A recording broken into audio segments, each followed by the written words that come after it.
سلام، من یکی از آدمای بازی هستم و قبل از شروع نمایش مأمورم اشاره به چند نکته‌ای بکنم که توضیحش حتما لازم.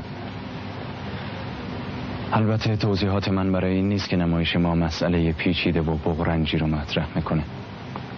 برعکس، نمایش ما از خیلی جهات یه داستان معمولیه که فی الواقع نه حادثه‌ای داره، نه اوجی و نه حرفای مدرن و قلمبه‌ای. خیلی ساده، مثل یه جویباره، مثل خود زندگی که گاهی آرام و زلاله و گاهی هم در مسیر خودش آلوده و تلخ میشه.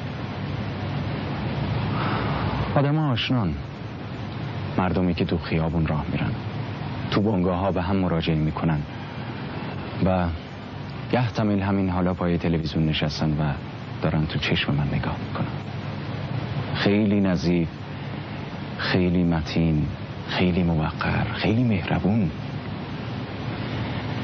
به هر حال نمایش ما از لحاظ زمان حدود 1 ماه طول میکشه. محیط نمایشمون هم همینجاست. همینطور که ملاحظه میکنین یه خونه 2 طبقه است که اجالتا با طبقه دومش کاری نداریم، ولی فقط بدونین که آدماش مستاجرایمان و کلی از نمایش ما رو اونا میسازن. خونه هم مال عظیم برادرمه که تراشکاره.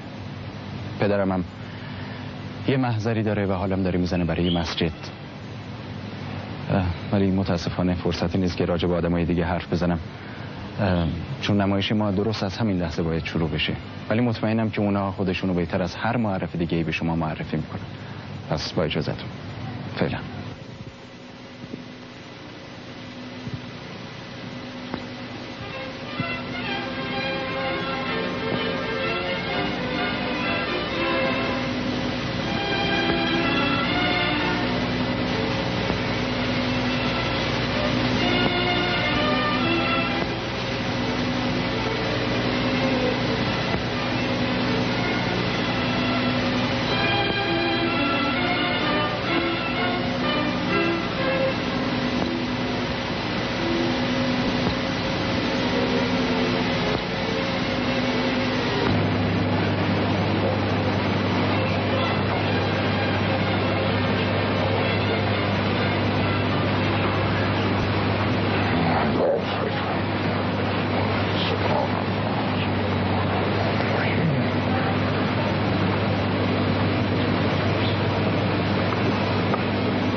سلام علیکم موسی خان. سلام علیکم آقا بالا.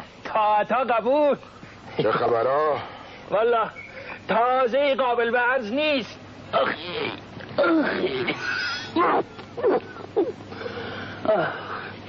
نمیدونم چه سریه موسی خان. آدم منقلو میتونه ول کنه، اما این لامصبو نمیتونه. خیلی نامرده. بله. یا الله. با من کاری داشتی بابا؟ والا زنم واسهتون پیغام داده، گفته اگه ممکنه این درخت رو یک کاریش بکنید. درخت؟ کدوم درخت؟ همون چنار دیگه. مگه بازم بچه ها بهش آویزون شدن؟ نه خیر، موضوع سر شاخ و برگشه. الان تو این تابستون سرشو کرده تو بارخواب، اتاقمون شده عینه‌هو قبرستون. خب واسه این که خونه رو به کلیساست. اختیار دارین موسی خان، قبلا هم خونه رو به کلیسا بود، خب ما هیچ حرفی نداشتیم. حالا میخوای من چیکار کنم؟ حالا تکلیف ما رو با این درخت یه سره کنین. اون درخت چه ربطی به من داره؟ داخل شما صاحب این خونه هستین موسی خان. ولی درخت تو کوچه است. موسی خان شما آدم درستی هستین. 1 نفرم زیر اون درخت بشینه بنده اجر خودم رو بردم. قربون شما برم، الان عوض 1 نفر یه فوج میان زیرش وای میسن. خیلی خوب، خدا درخت رو برای همین خلق کرده دیگه. خلق کرده که بیان زیرش وایسن و تو خونه مردم رو سوک بزنن. من زن و بچه دارم. اونا که نمیتونن تو چله تابستون خودشونو تو اتاق زندونی کنن. میتونن؟ خیلی خب بابا، هرسش میکنم. فایده ای نداره. به تو حرف حسابت چیه بابا جان؟ دست انداختیش. من واسه خاطر اون درخت خاک این کوچه رو عوض کردم. خیلی خوب، خیلی خوب. پس ممکنه زنم یه فکر دیگه ای بکنه. بله بفهم. بکی الهی تیکه تیکه بشی بچه که اینطور من زجرم میدی. حالا من چجوری برم اون بالا؟ سلام علیکم آقا. سلام علیکم خانم. عظیم آقا نیستن؟ هنو که نیومدم. حالا من چیکار کنم؟ چجوری برم اون بالا؟ واسه چی؟ میخواستم سر نردبونو بگیره. داخل واسه چی بگیره؟ باز این تیکه تیکه شده تا نیکش انداخته رو پشت بونو. گلاب به روتون آقا رفته قصری گرفته و نشسته. رو آب بخندی. تو نمیای بالا؟ من با آقا بالای خورده کار دارم. شما بفرمایید، بنده همین الان روونه‌شون میکنم. چشم آقا. انگاری یه حرفی سر زبونت مونده که میخوای بگی. درست میگم؟ والا عرض کنم حضور دست نکن بابا جون. صاف و بوسکنده بگو. از عیالت واسه من پیغامی داری؟ میدونین موسی خان، اگه میخواین از این خونه پاشین خیلی خوب. یه چیزی اختیار دارین موسی خان. این چه فرمایشیه؟ ما 10 سال آزگاره که زیر سایه شما هستیم. هیچ وقت هم از این حرفا بین ما نبوده. تو چقدر ازمون میخوای؟ من سعی کی هستم که از شما طلب داشته باشم؟ فرقی نمیکنه. زنت. والله فکر کنم یه 8 تومنی بشه. البته بابت تعمیر فاضلاب و عوض کردن خاک و چیزای دیگه. نه خیر، موضوع نیست. نیست. 100 تومن هم کسر نزولشه. عرض کردم موضوع چرا؟ نیست. موضوع اینه که تو پولتو میخوای. اون درخت و باقی غذایان بهانه است. خیلی خب بابا، صاف و پوست کنده بگو. حالا میخوای چیکار کنی؟ میخوای اینجا بشینی یا اینکه میدونین موسی خان، از خدا پنهون نیست، از شما هم پنهون نباشه.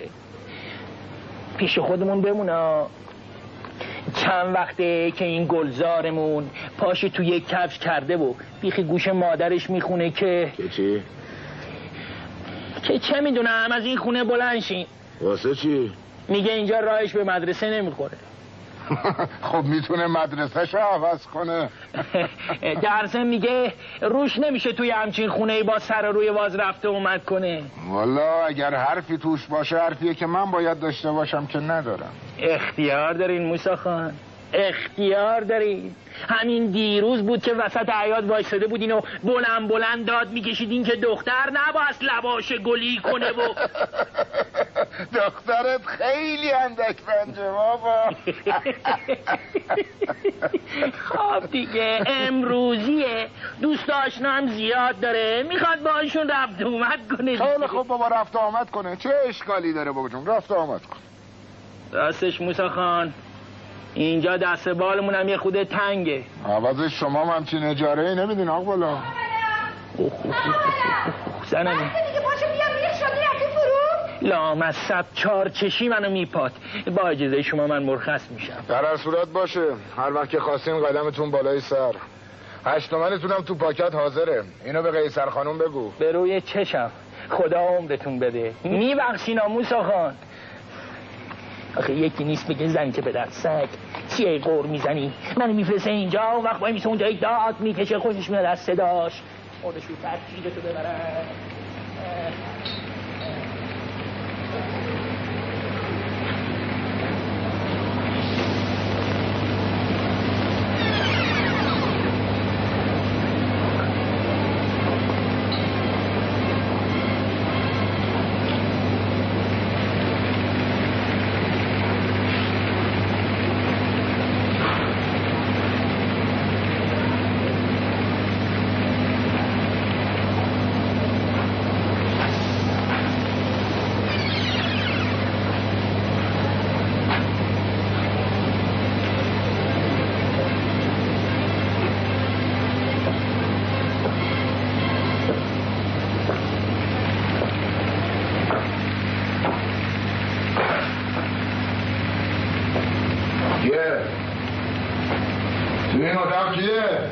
کسی نیست، منم.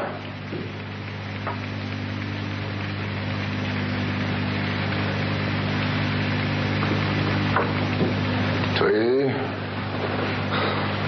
سلام. اون پنجره رو واکن.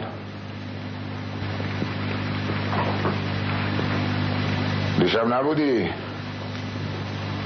بودم. ندیدمت. همینجا خوابم برد. بیا اینو بخون.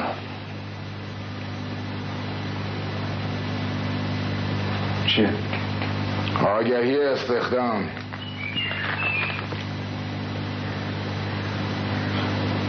خب چی کارش کنم؟ همون کاری که همه میکنن. ورش میداری میری سراغ شرکت. من هنوز تکلیف سربازیم روشن نیست. خب روشنش کن. خب باید دانشکده رو ول کنم. دانشکده؟ جناب عالی دانشکدن میرفتین؟ بله حالاشم میرم. آها، اینو دیگه نمیدونستم. شما اصلا میدونین من چه سال و چه رشته‌ای هستم؟ نه خیر نمیدونم. یعنی نمیدونم. من از همون 3 سال پیشش هم مخالف بودم. حالا واسه من توفیری نمیکنه که تو حقوق میخونی یا یه محمل دیگه. همین ناراحتی شما برای این بود که بیام تو محضرتون و دفتر بنویسم. همین. بله یکیشه. اون وقت فکر میکنین اوضاع رو به راه میشد؟ کاش میدونستم تو اون کلت چیه. تو کلم فقط خودمم. نداری دیگه نداری. اگه یه جو مسئولیت سرت میشد هر لقمه‌ای که تو این خونه میخوردی بیخی گلوتو میگرفت. شما سرتون میشه؟ چی میخوای بگی تو؟ اصلا ول کنین.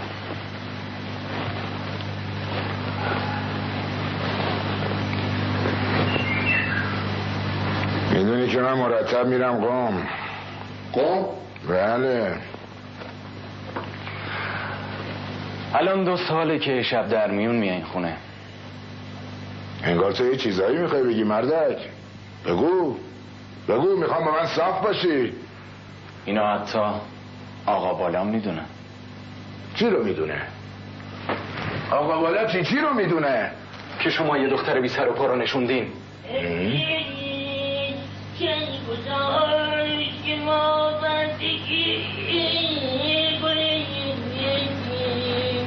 پس به این آقا بالا میگم وقتی میبره تو خلا میشینی بابا تا برده بیخ گوشمونه نزن زیر آواز.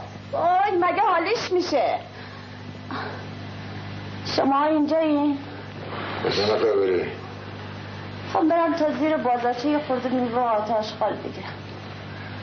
تا از چه خونه ای جلی؟ چطور مگه؟ خواستم من تا امضا عبدالله برسم. من خیابونا رو درست بلد نیستم. حالا ببینم چی میشه. تو هم دیگه داره جوابم میکنه. اون پنجره رو ببند. خیال میکنین اون نمیدونه؟ ممکنه بدونه ولی انقدر نجابت داره که بری به خودش نیاره. در زمینم بدون اون دختری که گفتی بی سر و پا نیست. یه دفعه دیگه از این غلط ها بکنی اون پوزت رو خورد میکنم. به پیغمبر.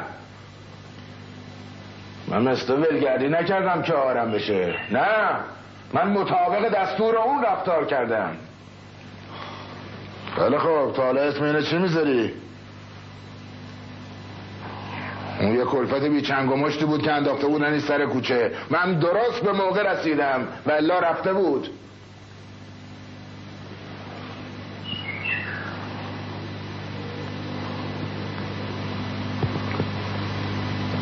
جلیل تو چرا چشم نداری منو ببینی بابا؟ مگه چی کارت کردم؟ چه بدی در حقت کردم؟ بدی؟ کسی که این لباسو میپوشه مگه ممکنه بدی کنه؟ آره ممکنه. خب تا بدی رو چی فرض کنی؟ تو منو چه جور آدمی میشناسی ها؟ به نظر تو من کی هستم؟ شما به نظر من مرد با شهامتی هستی. نه منم یه آدمم مثل اونایی دیگه. درسته بابا هر کسی باید خودشو به شأن لباسی که میپوشه در بیاره ولی من خودمو بهتر میشناسم بابا جون. من میدونم جوهرم چیه. به هر حال این حرف و عقیده من عوض نمیکنه. بشین اینجا بابا جون. بشین اینجا. بشین بابا جون. تو از من دل چرکه بابا جون، میدونم، چون نتونستم اونطور که باید شاید بهت برسم. اما تو هم اگه یه جور انصاف داشتی میدونستی که وضع منم زیاد رو به راه نیست. تو این هفته فقط یه طلاق داشتم. واسه همینه که ما 300 تومن اجاره اتاق اون دخترکو میدین؟ تو از کجا میدونی؟ اینو همه میدونن، فقط شما این که خیال میکنین هیچکی نمیدونه. من از اون زن یه بچه دارم جلیل. اون بچه برادر توه، هیچ کاریشم نمیشه کرد. من نمیتونم دختره رو با یه بچه شیرخوره ولش کنم سر کوچه. نمیتونم.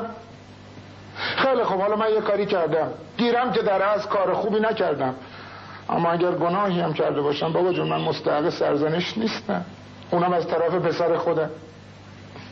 تو نمیدونی این لاشه خونه منو چقدر کثیف کرده که میاد جلو منو میگیره واسم تکلیف معین میکنه. پولشون رو رد کنین برن.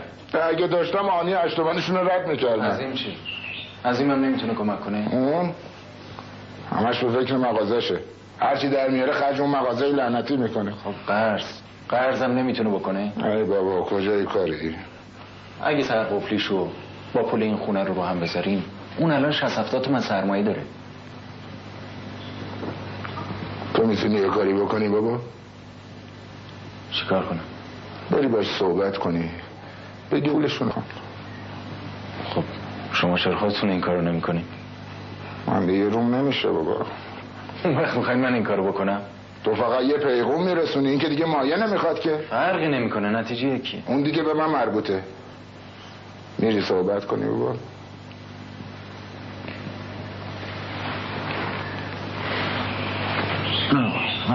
من نمیتونم.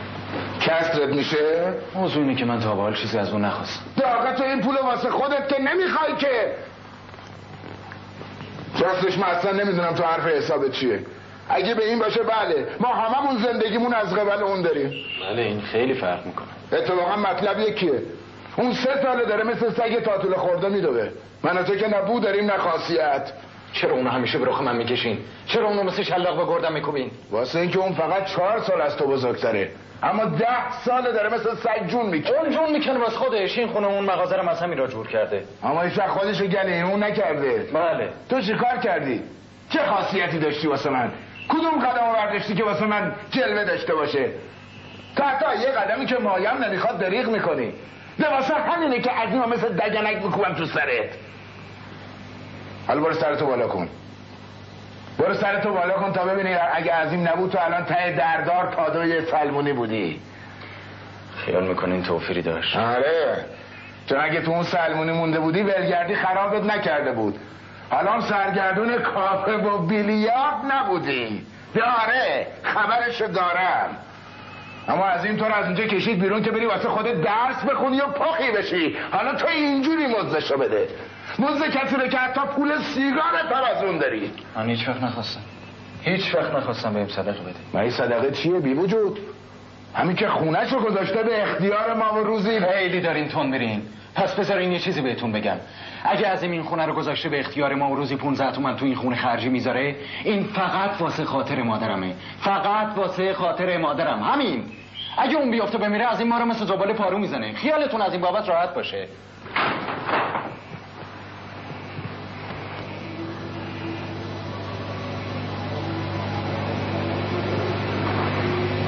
تو چته بابا جون؟ با امکاناتی که ما داریم تو چی خواستی که بهت نرسیده؟ جلیل ول کن بابا. چرا خودتو کنار میکشی؟ چرا با ما مثل یه بیگانه رفتار میکنی؟ به مگه تو مال این خونه نیستی؟ مگه با ما زیر یه سقف زندگی نمی کنی؟ به پس کو؟ محبتت کو؟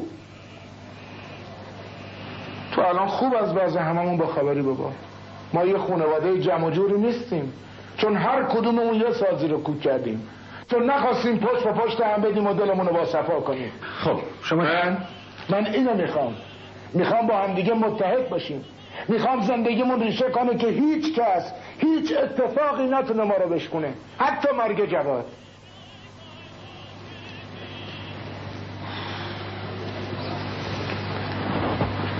من 20 ساله دارم توی این محل زندگی میکنم. فردا پس فردام سرمو میذارم زمین، در حالی که جز یه نام چیزی ازم باقی نمونده. یه نام خشک و خالی. جواد نمیدونست من با چند تا مجلسی که دارم یه خانواده 6 نفره نمیچرخه. الا مادرت میگفت اونو سر سجاده نفرینش کرده. نمیدونم والله، نمیدونم. شایدم. کجا رفتی؟ بی شرف.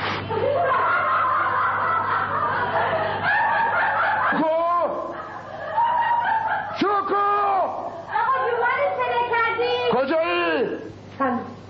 چند دقیقه بهت بگم پاتو از اتاق این گدا گدوله ها بنداز. آقا جون این حرفا چی میزنی؟ یه دقیقه بهت گفتم نرو بالا بگو. خیلی خوب دیگه. نمیدونم چرا یه مدتی پا تو کفش اینا کردی. واسه اینکه آدمای بیخودی ان، گدان، تازه به دارون رسیدن.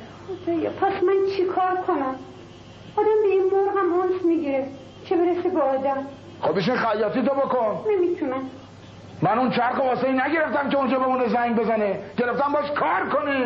من نمیخوام چشم واسه چندرغاز مردم خراب کنم. صحیح، خوبه. آخه شما این خیلی خوب بس دیگه، خفه شو.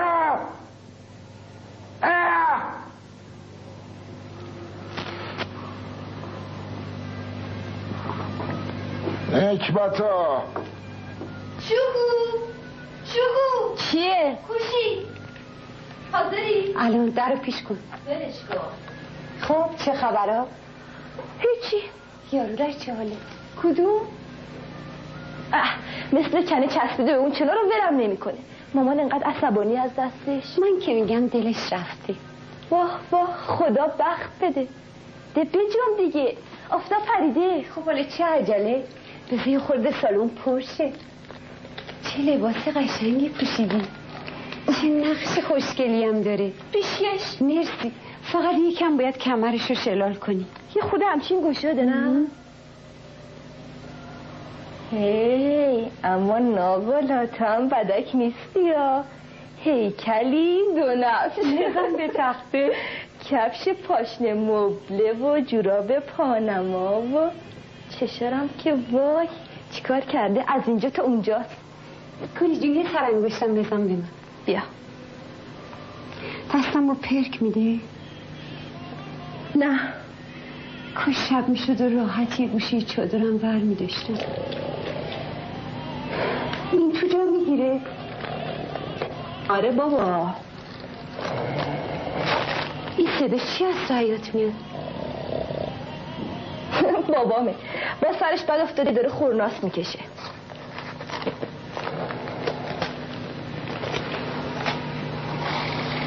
نمیدونم چرا یه حالی شدم. سرم گیج میره، قلبم میزنه. دستتو بذار. ایوا آره مثل دل گنجشک میزنه. چرا شوکو؟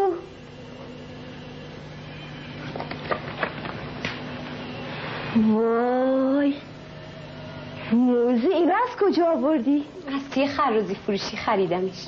خب حالا میخوای چیکار کنی؟ میخوام بدم خودش واسم امضا کنی. چی میخوای بهش بگی؟ چی بگم؟ از صدای شما خیلی خوشم میاد. چطوره؟ عالیه بگیر.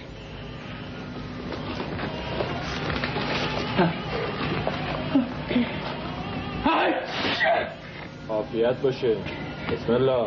قربون شما عظیم آقا. حالا احوال چطوره؟ ای بنده ایم. میگم انگاری ترک هوا شکسته، میوه ها دارن میرسن. آره مثل این که داداشت اومد. عیب نداره. بفرمایید. قربون شما برم. خب من حاضرم. بریم؟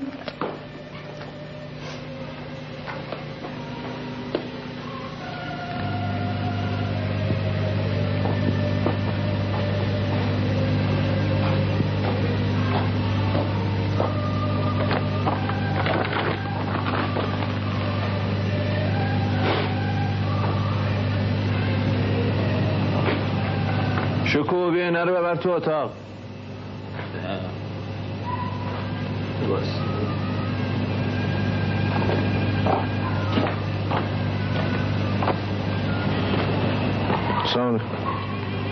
سلام بابا جان. اونا چیه بابا؟ گلابی گرفتم واسه عزیز، یه هندونه هم گرفتم واسه خودم. دکتر گفته خونکی بخوره. چه شد چطوره بابا؟ یه ساعت پیش رفتم شستشو. عزیزم میگه آب دام بد نی. کوشه؟ بالا. من نمیدونم به چه زبونی حالیشون کنم که پاشون از اتاق اینا بندازن. چیکارشون دارین آواز خودشون نشستن دیگه. اونم حالا که میان جلو منو میگیرن و واسم نسق میذارن. چطور یه خبری شده؟ آره پولشونو میخوام. پولشونو؟ آره. موضوع چیه؟ ظاهرا این زنی که درخت تو کوچه رو بهانه کرده و شوهرشو فرستاده که اونو بندازیم. خب واضحه که منم زیر بار نرفتم دیگه.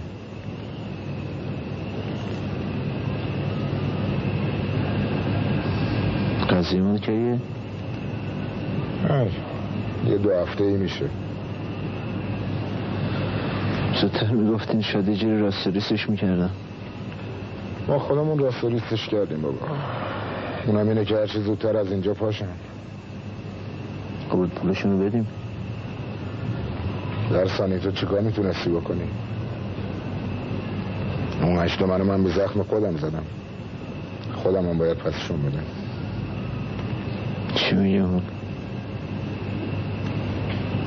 اما تو که از وضع من با خبری بابا. بله شما منتظر اون مسجدین. تا اون مسجد از دست بنا نیفتاده و اوضاع همین جوریه بابا. من سر در نمیوردم. اینو واسه چی میخوام برن حالا؟ شما چیزی بهشون گفتیم؟ فقط 1 کلام. 1 کمی هم ملاحظه پشم و پیلی ما رو بکنیم. همین. خب خانم معلمه به اونورش گرفت. خب نباید این حرف رو میزدین. چرا؟ یعنی چطور میشد؟ یعنی آدم تو خونه خودش هم حق نداشته باشه صداشو بلند بکنه؟ ده عجب حرفیه ها.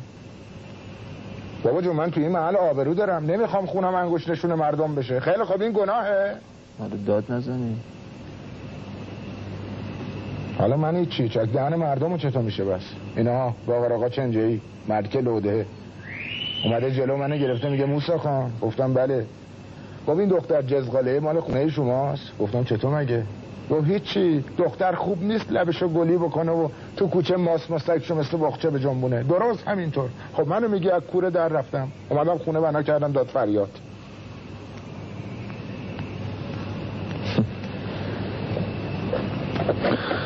خب دیگه تریشون دست ایناس باس بخوریم و دم نزنیم.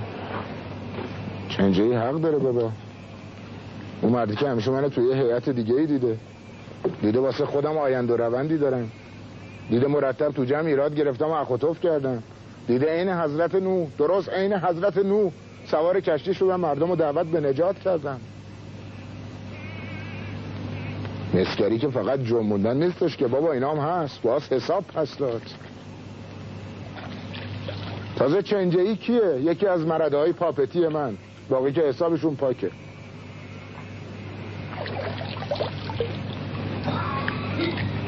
کیه؟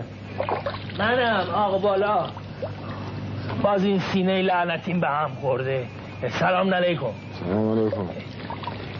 عظیم آقا جون. بله قربونت برم الهی. پشت این پاکت رو واسه من بخون.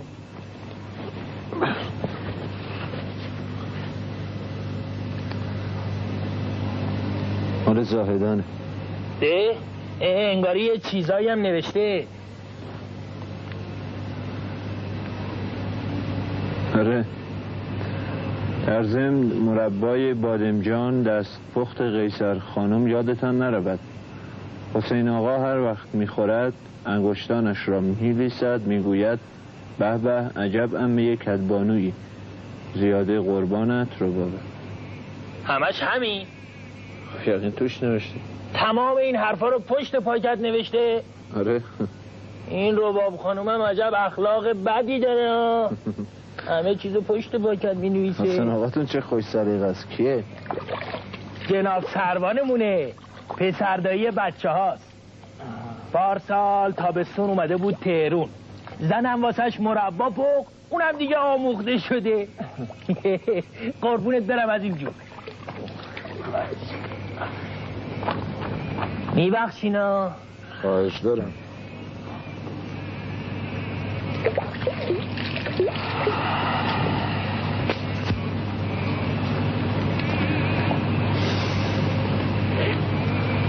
خیلی خدا. میگم من یه فکری به نظرم رسیده. چه فکری بابا؟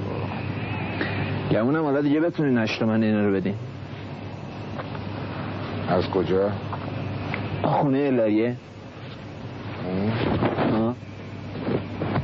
نه اون نه. چند میارزه؟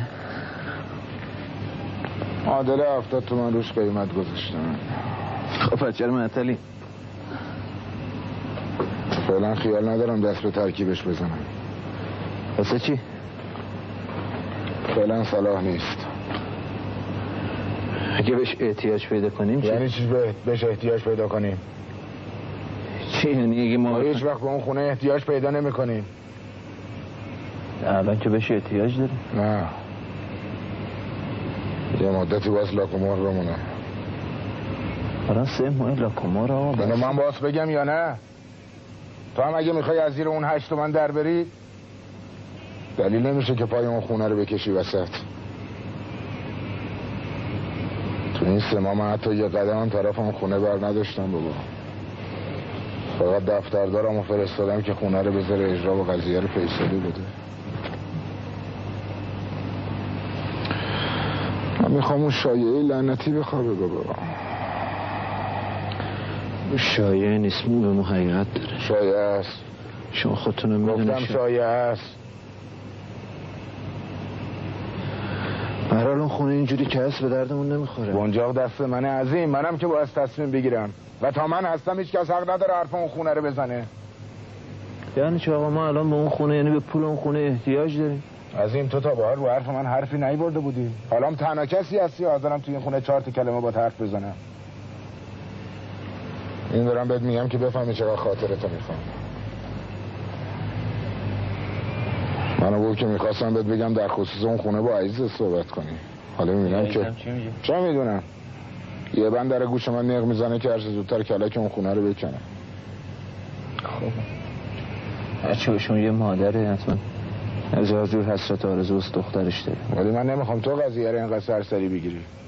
سرسری نی آقا، من میگم حالا که اومد کرده. چی رو اومد کرده؟ بابا جان یه نفر تو اون خونه افتاده مرده. چی رو اومد کرده؟ بابا حالا که اینا پولشون رو میخوان یه همچین خونه هم زیر سرمون هست، خب چرا نکنیم آقا؟ چرا بریم زیر قرض قوله؟ شما بالاخره باید پول اینا رو بدین. حالا چه امروز چه فردا چه 2 ماه دیگه فرقی نمیکنه. پول دادنی رو بالاخره باید داد. اون خونه هم فعلا به دردمون نمیخوره. همینجور دست رو دست گشتین که چی بشه، کاری بکنین. یعنی نمیخوای یه خورده صبر کنی آبرو قبرش خوش بشه؟ ها؟ یعنی اینقدر عدل داری؟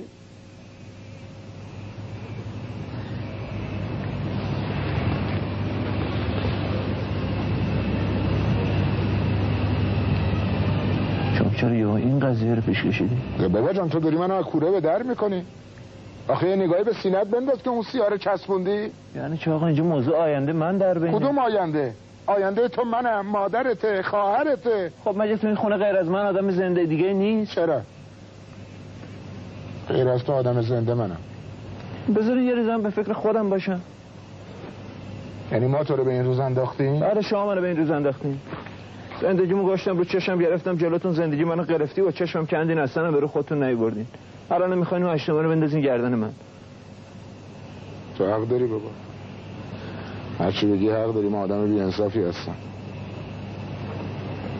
خب منم جوونم بابا، منم آدمم. منم میخوام خودم بسازم.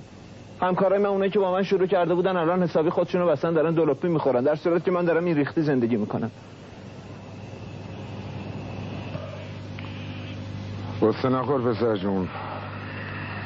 تو عاقبت بخیر میشی بابا. اینو تو بشرت میبینم. عاقبت بخیر؟ وقتی پشت دستگاه قوزم در اومد عاقبت به چه دردم میخوره؟ میخوام اون موقع نباشه. کار من بد جوری آدمو میشکنه آقا. سر صبح یا آدم پیر میشه. توی همچین موقعیتی دلخوشی آدم چیه به خونش؟ به یه سوراخی که شبا سرشو بکنه تو اونم اینجور. تو رو میشنوین؟ تنم از سمتری بو میده.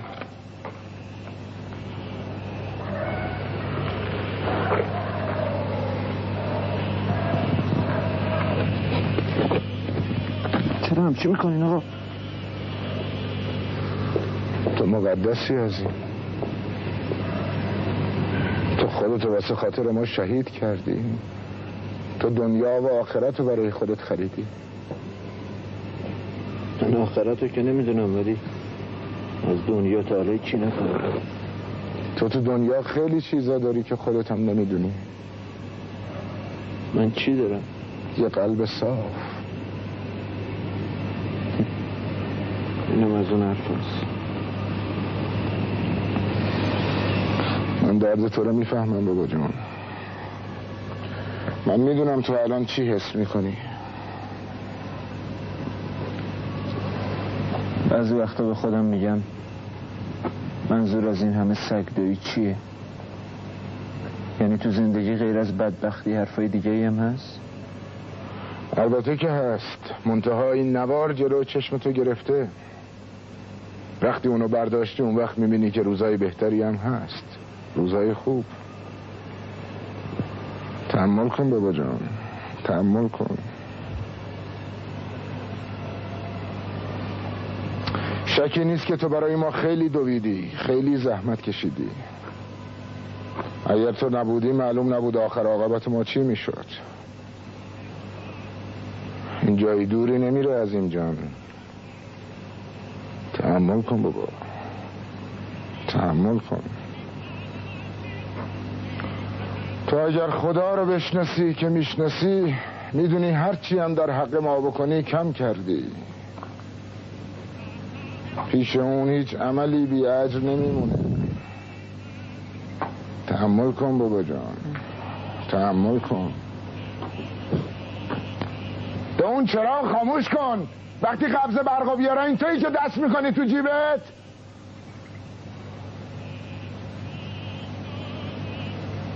ماه پیش من این چشمو داشتم.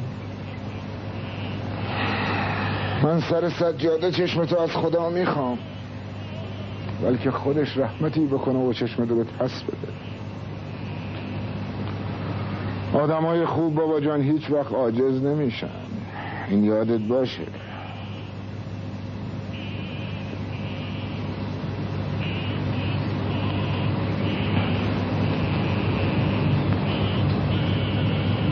فکر میکنین چرا اینقدر هوای اونو دارم؟ یا چرا خودمو پیش پاش میندازم؟ باجه؟ تملقه؟ رنگه؟ نه. تو دنیا چیزایی با ارزش خیلی کمه. آدم دل به یه چیزی میده و میره دنبالش. از خواب و آسایش خودش میزنه، از همه دلبستگی‌های خودش میزنه. اونقدر جلو میره که حتی وظایف خودش رو به عنوان یک مسلمان فراموش میکنه. میشه یه موجود عجیب، یه غول بیشاخودم که هیچ اسمی هم نداره. شما حتما منظور منو میفهمید. جواد پسر ارشد من تو زندگی راه درستی انتخاب نکرده بود. نه تنها به خودش صدمه زد، بلکه نزدیک بود مارم لکه‌دار بکنه. به کجا رسید؟ چی ازش موند؟ یه خونه اونجوری با یه مش استخون. اون یه دفعه این ننگو تجربه کرده، هم نتیجهشو دیدیم. بله، کسی که با یه تصادف بمیره بی خدا مرده و کسی که بی خدا بمیره تا ابد سرفکنده است. من نمیخوام اون یه دفعه دیگه این حماقتو بکنه.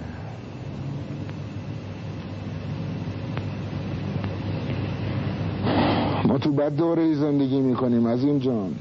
آخر الزمان که میگن همینه. تو اینو نمیدونی بابا. شاید هم بدونی، اما سرت به کار خودت بنده.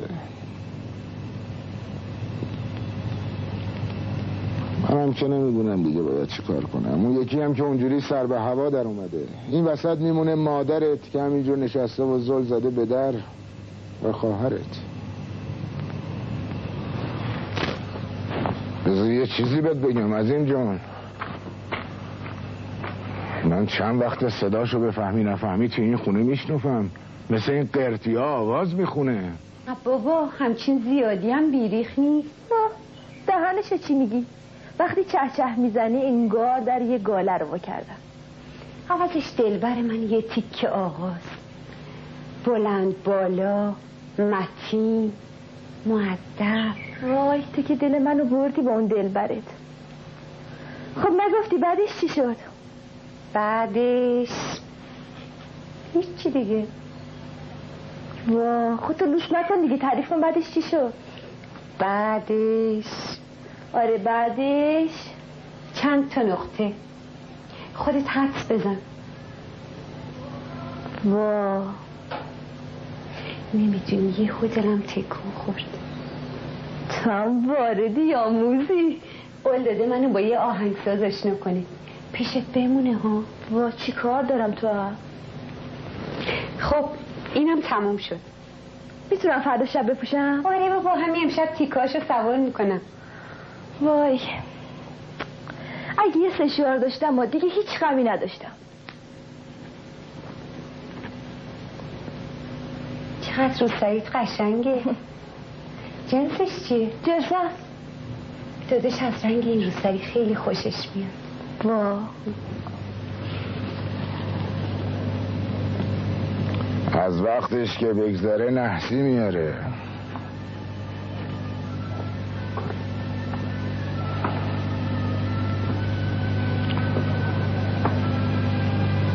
تو به هر حال آدمی هستی کاسب، حالا هم دیگه واسه خودت مردی شدی، خونه داری، یه در مغازه داری، جوونی، فعالی، کارت هم که الحمدلله رو به رونقه.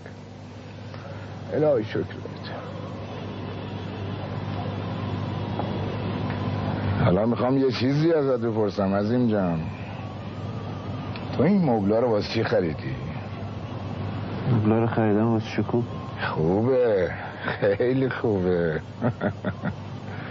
اما هیچ فکر کردی که بالاخره خودتم؟ منظورم اینه که هیچ به فکر عاطیت بودی؟ اهلی، عیالی، سر و سامونی؟ حالا که فکرشو نکردم آقا. واسه چی بابا؟ خب قضیه تشکیلات ما رو به هم میزنه. یعنی چی؟ من خواستم تازه یه سر صورتی به زندگیمون بدم. خیلی خب بده، این چه ربطی داره؟ چه الانه که اینجا نشستم هزار جور پریشونی واسه خودم گوش کن بابا جان، من چند تا موسیقی تو سرت میبینم. زندگی همینه، تکون بخوری دندونا ریخته. و چطوری میخوای بالا سر بچه هات وایسی ها؟ با کدوم قدرت؟ با کدوم بنیه؟ من 18 سالم بود که عیزه تو حلقه نشوندم. نه بابا جون نه، تو از الان باید به فکر عاطیت باشی. نمیتونم آقا الان یه گیری تو کارم هست. ادا اصول بذار کنار. نه تازه شما خودتون که بهتر بردین، اینجور کارا مثل قیف میمونه، یه سر تنگی داره یه تایی باشه. بله تا طرف کی باشه و قضیه چجوری برگزار شه. یعنی پیدا میشن کسایی که به یک کلام الله مجید و 5 تا اشرفی یک کله غم رضایت بدن. بله آقا این فکر منو 10 سال عقب میندازه. میدونین من الان تو نخ اون نبشیم که بچسبونم. دلم میخواد 2 دقیقه، فقط 2 دقیقه حساب کسب و کارتو نکنی. تازه با این شرط شروط که میاد و زن بده. گوش کن بابا جان، من چند وقت قضیه رو تو این خونه یه جور دیگه میبینم. تو ممکنه متوجه نیستی، ولی من تمام گوشه کنارای این خونه رو زیر نظر دارم. الان 3 ساله که این زنک دوره بر ما میچرخه. یعنی از وقتی که خونه از رهن در اومد و ملکی شد، تو این 3 سالو مرتب واسه ما دست دلبری کرده. شیرینی، آش رشته، کوفته برنجی. تو فکر میکنی حکمت همین تخت پوست چیه؟ فقط یه صحباتیه. چه میدونم اسم حساب گذشته برده. نه اینا بی حساب نیست. مثلا چه حسابی؟ من میگم این زنک رو ما یه نظری داره. تو شما که میگفتین پولشونو میخوام. به دروغه، به اون خدای نادیده دروغه. اون درخت و باقی غذایان بهانه است. آخه واسه چی دروغ باشه؟ الانی بهت میگم بابا. مهدی الهی تون بیفتی بچه که انقدر منو زجرم میدی. یه لقمه نون پنیر قاطی کردم دادم دست مهدی، باز تون شده تا چشم من دور دید زد تو کوچه. اون نچست مامس که فواره کردی بگیرش. انیس خانومی رفته خونه صدقه فخری واسه پشت دوا بگیره. از این موقع چی؟ اونم نیستش. چطور مگه؟ هیچ. میخواستم ببینم تکلیف ما با این انچوچک چی؟ کوفیه رو میگی؟ آره من نمیدونم از این اون درخت چی میخواد. هیچی، شاید اون درخت نظر کرده است اومده مراد بگیره. چی کارش داریم بابا حیوانکی رو؟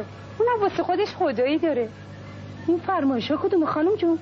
فردا پس فردا چله تابستونه من میخوام در کنم دلم هوا بخوره. این که نشد کار؟ نه والا ما میخوایم اینجا زندگی کنیم، نمیخوایم اون تو خودمون زندانی کنیم که. ولای علی اگه تا فردا صبح یه فکری به حال ما نکنی صاف میرم آجام میرم. یه دفعه دیگه هم میپرسم بابا جان، تو این دختره رو میپسندی؟ چی بگم والا؟ مس نکن بابا جان، به حساب تو بزن. دختر خوبیه یاری به درد من نمیخوره آقا. باز چی بابا؟ خب چجوری بگم؟ بی سواده، خوشگل نیست، ندید بدیده. نه ولی حالا که به اینجا کشید بذارید بگم. میدونین من یه زنی میخوام که تواضع داشته باشه، در شرم و حیا باشه، با بود و نبود من بسازه. شب میام خونه خستم، یه غذایی، سفره‌ای، گپی، یه جوری وسایل آسایش منو فراهم کنه، بعدم همینجا خونه یکی با مادر خواهرم یه جوری کنار بیاد. خیلی خب بابا، اون درست میشه، یواش یواش. نه آخه اون معلمه. باشه، چه اشکالی داره؟ دوتایی پشت به پشت هم میدین یه زندگی شاهونه ای را میندازین. آره تو هم نمیخواد اینقدر مته به خشخاش بذاری بابا جون. زندگی اینقدر مشکله که دیگه یه نفره نمیچرخه. اتفاقا به نظر من گلزار دختر فهمیده ایه. پیروزه داشتم میمدم از دکون وایساده بود در خونه، داشت با این همسایه بغلی حرف میزد تا من دید تپید تو خونه. خیلی خوب بابا، این خودش نشون میده که اون روت حساب میکنه. منطقه نمیدونم از جوری فکرشو میکنم، میبینم آخه نمیخونیم با هم دیگه. لا لا الا الله. آخه دیگه چرا بابا؟ خب ببینید من یه آدمی هستم مؤمن، چهارم نماز روزم ترک نشده، تنها تفریحم این بوده گاه وقتی دکون تخته کنم برم قم، در صورت که اون یه دختر امروزیه و 100 تیر آدم نشست و برخواست داره. مثلا همین بی‌حجابی شما خودتون رفتین تو برش، همه اینا واسه اینه که دلت صاف نیست. البته نه خیال کنی ها، بهت حق میدم.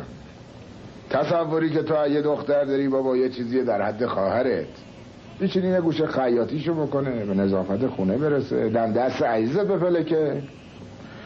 ولی خب که همه مثل ما نمیشن بابا.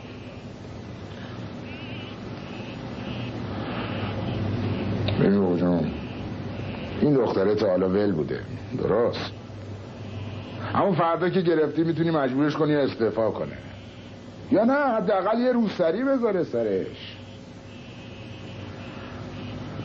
منم تا چند روز دیگه مسجد رو تحویل میگیرم، شایدم جلو پلاس همون برداشتم و رفتم اونجا موندگار شدم.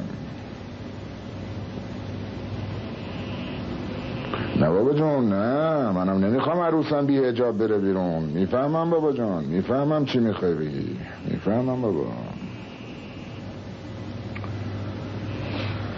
حضرت علی میفرماد فرزند تو مطابق دوران تربیت کن. خیلی پر مغز این حرف، میفهمی که چی میخواد بگه. البته من کاری ندارم ما تو چه دوره ای زندگی میکنیم، ولی هر وقت یاد این جمله مولا میفتم یک کمی قوت قلب پیدا میکنم. چه میشه کرد؟ همینه دیگه.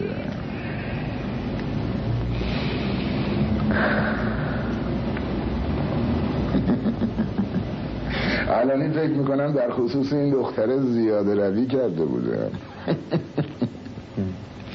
اسنادی بهش بسته بودم که بنده خدا خودش روحش هم خبر نداشت. این باقر آقا چنجهی با تو با ما کرد. چنجهی آدم شریه، امام که عصبی مزاج. در حالی که خودمون هزار عیب و علت داریم که خب حالا چی میگی بابا؟ حالا من حرفی ندارم، ولی شما بذاریم من با عزیزم صحبت کنم. در هر صورت به نظر من این دختره باب دندونته بابا. من فتوا دادم. سلام. سلام علیکم. آخه والا باید چی میگفت؟ گفت چرا ما تو فر زدی؟ میخواستی بگه به تو چه؟ مردی که الدنگ. میخواستم یکی از اون حرفای استخون سیاه کن بزنم، ولی گفتم بابا چی کار داری؟ اگه راست میگه بره درد میونچش دوا کنه، انقدر واسه من گشاد راه نره. مردی که الدنگ. خب بابا حالا اون مردی که یه غلطی کرده، آخه اونم داخل آدمه؟ آخه ماسخوره، ببین که داره واسه من ریزه خونی میکنه. والا بابا خدا کوتا بیا. من میدونم همه اینا تقصیر اون قیصر چاکپاره است. نمیبینی؟ داره دق میکنه، داره آماس میکنه، چون که تا وقتی که شکومون توی این خونه است این که نمیتونه گل خانمش توی محل غالب کنه که. آره هزاری هم که زیر ابروش وردار و پاش تیغ بندازه، مگه قوزیا و خلدیوونه ها رو تور بزنه که بیان پای اون چه داره. قوزیا اگه به این باشه سر سگ بزنی واسه دختر من ریخته. زن صداد میره بالا ها. من آخرش یه روزی جلو خودش پنبهشو میزن. آخه اون از زمستونش که واسه یه کنه نصف حوض خالی میکنه، اینم تابستونش جلو دو تا جوون قبال دوبارشو میندازی بیرون میره تو. بابا خرابه دیگه، خرابه. تو این نگاهی به بچه‌هاش بکن، سه تا یکی شکل. عزیز بس انقدر گناه مردمو نشون. من گفتم که آخرش یه رو جلو خودش پنبهشو میزنه. والا اینجا هیچی براشون نذاشتی بابا. چطور؟ وقتی اونا میشیدن واسه خواهرت 1000 طرف تو لنگشو در میارن هیچی نی؟ بابا بالا گفت دختری هم که آدمی نبود موهاشو فر بزنه. خب راستم میگه، چرا بهت برخورد؟ خوبه حال دیگه واسه خاطر هر بی سر پای تو رو من وای میستی؟ آدمایی که قد یه گربه هم منظور ندارن. والا همین پیروزا بود دیگه، شکومون واسه اون سیاسخته یه جاکت بهاره باز. اما اونا به قدری بی‌قابلیت بودن که نکردن یه دست در نکنه این خشک خالی به این پسره بکن، به این دختره بکن. وقتی اینم دست بردش که خواهرت موهاشو فر زده. آره حالا تو بیشتر عزت تپونیشون کن تا اون زدی که دم به سر طولش بگیره به هنگشو، این موقعی که نر ببینه سرش از این در بکنه تو. اون که مرده باشه اینم میشه زنش دیگه بابا. گو به گو پاک. رفیقت اومده بود صبحی. کی بود؟ اون پسره که عینک میزنه موهاش بین مطرباست. یه کاغذ هم وسط نوشته. صبر کن اینو میگی. بیا شام نمیخوری؟ جس دمی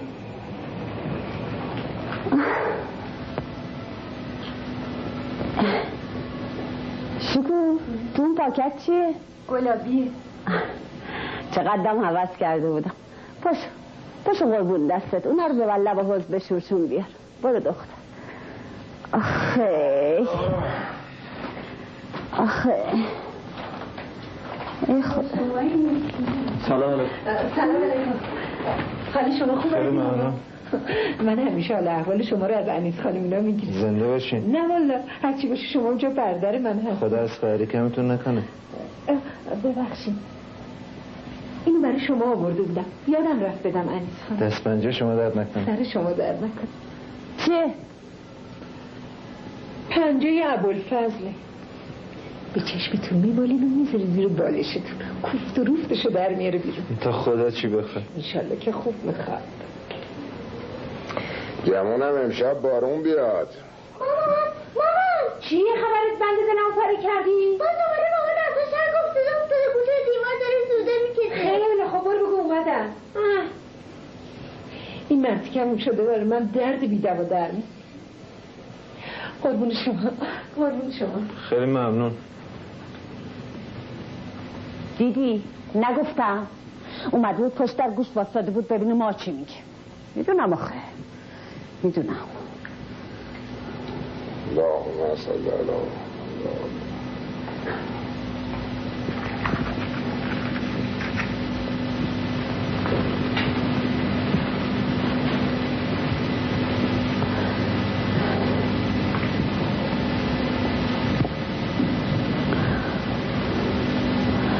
عصری که رو خاکش برمیگشتم پام یه زق زق میکرد که نگو. تو بابت اون خونه چیزی به آقات گفتی؟ آره. خب مزه دهنش چی بود؟ چه میدونم، جرأت نمیکنه به اون خونه نزدیک شه. خب میتونه به یکی وکالت بده، مثلا به خود تو. نمیدونم چه فکری پیش خودش کرده. ولش کن عزیز، دیگه من نمیخوام حرف اون خونه رو بزنم. میدونی اگه آقاتون خونه رو برفوشا ما وضعمون خیلی بهتر میشه. 8 تومن اینا رو میدیم ردشون میکنیم گروه مرگشون. وقت کسی چه میدونه، شایدم شکو وقتش باشه. میدونی ما تو این 1-2 سال خیلی پس رفتیم. برو بالا یه نگاهی تو اتاقاشون بکن، ببین چیا ریختن تو اتاقاشون، عین سمساری، در صورت که دختر معلم.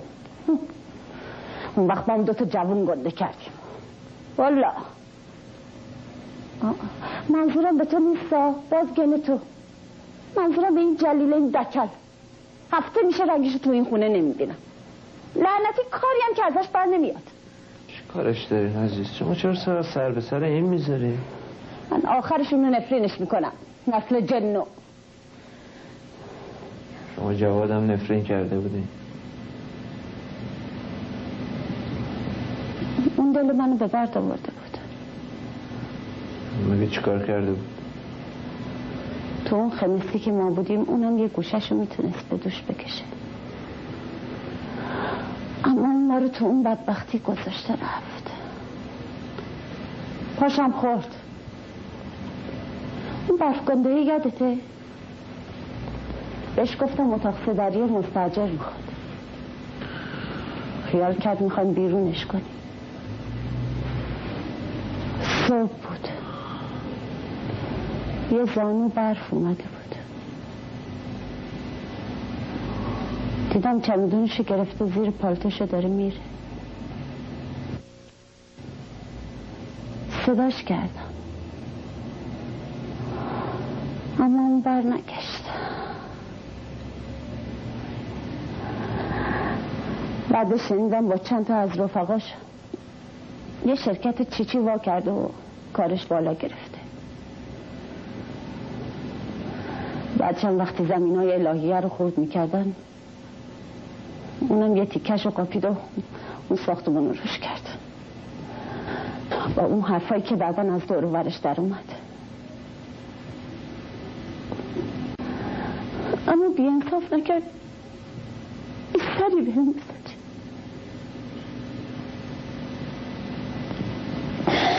یه حالی ازم بپرسید، منم دیگه ندیدمش تا این آخراتون نشید خونه.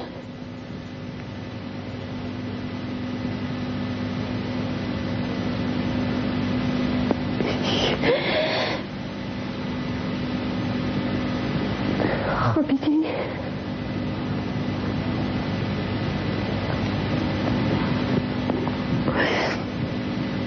بخواب، صبح زود باز باشی.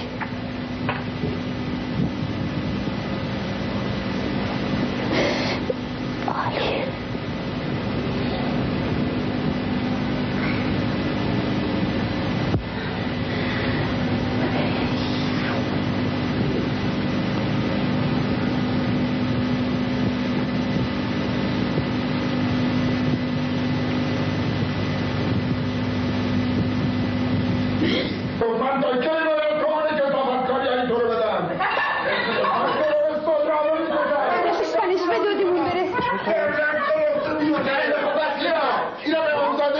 خودت ساخته بودی.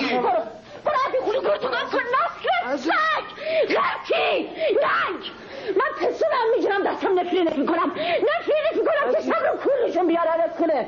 پدر سخته بشین سرزدش مواظبت میکردی پس فطرتو. چه خبره؟ چی شده؟ طوری که نشدی؟ نه. برو چیکار بریز رو خودت. خوبم. داری مثل بید میلرزی. خوبم الان. واسه من کاسه میزنی میشکنی ها؟ تو من اینطوری نبین. تا حالا 100 جور کس ناکس خواستم و من در بیافتن، اما من سر هر کدوم دم یه آخر بریدم و برگشتم. فقط میترسم یه کاری بکنم که بعد پشیمون شم. برو حرفای که دستت من بیاد بخور. برو. من آخر شما لعنتی‌ها رو آتیش میزنم. جلیل چی میگه؟ گوش کنین. از فردا دیگه این نداره پاشو بذاره تو این خونه، یا جای من جای این. بشینین آقا. با من ها؟ با پدرت اینجوری حرف میزنی خر گردن؟ تو به من چی دادی؟ من به تو زندگی دادم بی وجود. توف میکنم به اون جلیل. لعنت به اون زندگی، لعنت به همه شما. تو صلب من نیستی، تو اصلا نظامت غلطه. بشینین بابا، تو رفت تقاطع ببین چجوری شبون بیمزه شروع میشم. برو بیرون از این خونه. برو بیرون دیگه، نمیخوام اون قیافه این نحستو ببینم. مرد شروم رگ گردن تو ببره با اون دانشکده و معلمات. بشین آقا. دردن کلفت. تخم سگا. چه خبره؟ چی شده اینجا؟ ازش بپرس اون لاله ها رو واسه چی دزدیده. لاله ها؟ آره تو این کارو کردی؟ واسه چی اونا رو؟ دلم چی کارش کردی؟ فروختم. چند؟ 20 تومن. بدش من. هیچی ندارم مادر، هیچی. با اون پول رفتم بشکه نشستم. آخه اون لاله ها مال ما نبود که، مال خواهرت بود. خیلی خوب. مگه این چاک زینگل با یه آیده خش افتاده چی داره آخه ها؟ بشین. مردش جورت ببر.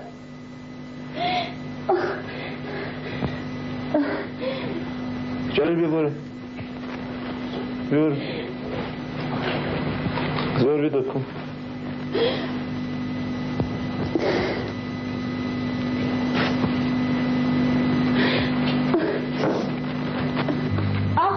آقا کیه؟ خادم مسجد میگه نمیای. بگو الان میاد. نه باش. برو اون نوای آقا تو بیار.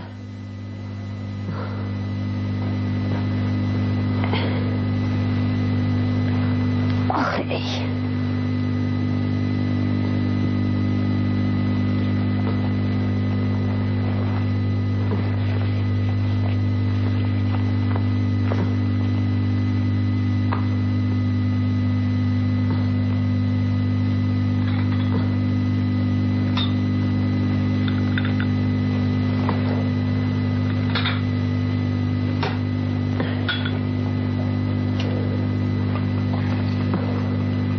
مگه نمیخوای بری؟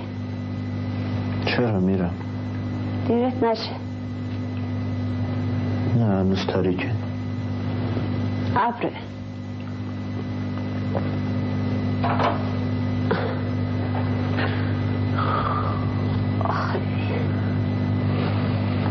عزیز چیه؟ من میخوام تکلیف خودم رو تو این خونه روشن کنم. کاش که اول تکلیف ما رو با این لندهو روشن میکردی. من دیگه کاری به ایناش ندارم، خسته شدم. میخوام یه روزم به فکر خودم باشم. خب باش. منظورت از این حرفا چیه؟ میخوام یه سر و صورتی از خودم بدم. راستی؟ آره یه ترتیبی بدم، یه چی بدونم. خب سلامتی. هر وقت که خواستی یه دختر با جمال کمالی وسط پیدا میکنم.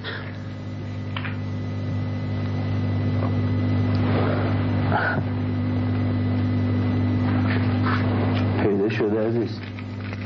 جدی؟ آره. کیه؟ گلزار. گلزار؟ گلزار کیه؟ گلزار دیگه، دختر آقا بودا. ای؟ من زیاد تو نخش نبودم ولی اینجوری سخته. خب چه مانعی داره؟ سلامتی.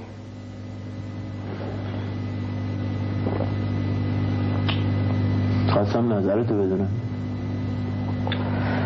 والا علف باز به دهن بازی شیرین بیاد. خب دیگه به نظر تو اینه چجور آدمیه؟ من نمیتونم والا. یعنی تو هیچی نمیخوای بگی؟ من فقط یه چیزی میتونم بگم، اونم اینه که تو فکرات کردی که بعد پشیمون نشی. آره فکرمو کردم. الان 29 سالمه، خونه دارم، یه در مغازه دارم، کارم هم که رو به رونقه. فکر میکنم اونم رو من بی نظر نباشه. بنابراین دیدی چی، اگه نظر منو میخوای نباس عجله کرد. تو مثل که خوشت نیامد نه؟ والا آخه تو فکر نمی کنی این یه لقمه گنده باشه واسه دهنمون؟ واسه چی حرف میزنیم؟ یا چمونه؟ هیچی، منظورم به اون بود.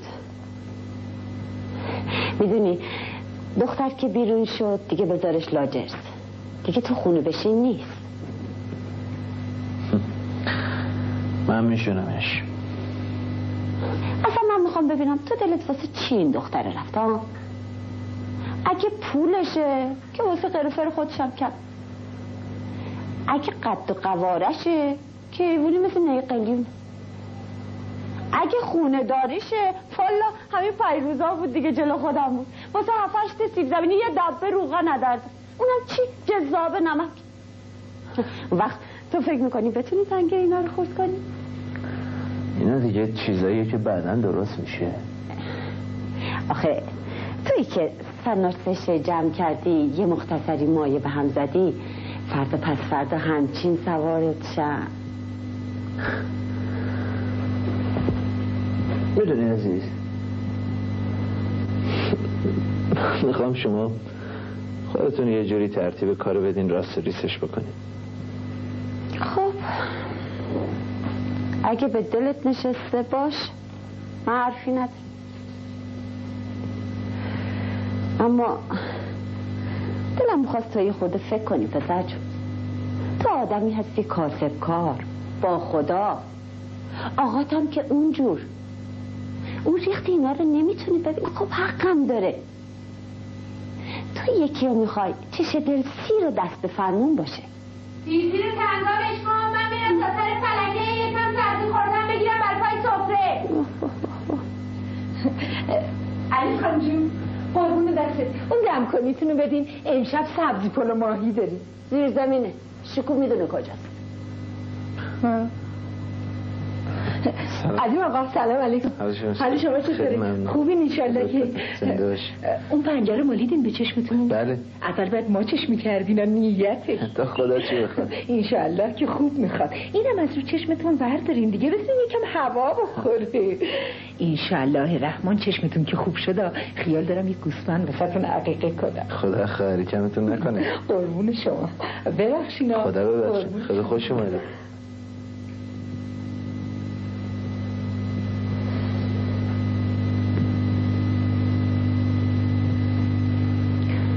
این میخواد با اونا وصلت کنه. اینا دیگه واسه یه قرقره 10 دفعه چادر سر میکنه میره بیرون با کاسبای محل هره کره میشنگه دیگه. بابا شاخ دام نداره که. اون آقا بالا ماسخارم که صبح تا بوغ شب نشسته لا پله های نوردبونه و داره چرت میزنه. حالا اگه پای صحبت زنی که بشین نام که شوهرم دلال با عزش بامگاه داره. وا آیا راست آیا دروغ. حالا که با این نزولی که رو طلبشون بستن خوب دارن گرده میکشن. خب میتونن تا این نمیشین، چون خانم معلمه میگه اتاق دم خلاص، یا باز پولشون رو رد کنیم یا از این خونه بذاریم بریم. حالا که اون چناره رو انداختیم چون قوزیا پاش وای میستادن و چشترونی میکردن. قوزیا خوبه که دختره مثل نخ میمونه. عزیز تو انگار یه خورده حسابایی با اینه داری. ببین من دلم نمیخواد بعد از این دیگه روشون ایوونشون بذاری. بیا چای بده من. میدونی چیه؟ من اصلا دلم از اینا چرکه. آره من میخوام با دخترشون زندگی کنم. تو به اینا چیکار داری؟ اصلا میدونی چیه؟ برو با آقات صحبت کن. اونه که باعث رضا بده. والله اون خودش رفته زیر جلد من. اون خودش خوشم باشه. حالا دیگه زیر پات میشینه پسله من. اما تو این خونه آدمای دیگه هم هستن که رضایشون شرطه. آدمای دیگه؟ آره من فکر می‌کردم تو خوشحال میشی. خوشحال میشم؟ بدبختی سر یه چیز دیگه است پسر جون. من دلم میخواد تو یه خورده فکر کنی. نمیخوام فکر کنم. چقدر فکر کنم؟ خسته شدم. من تو این خونه شدم گوشت قربونی. چند تیکه بشم؟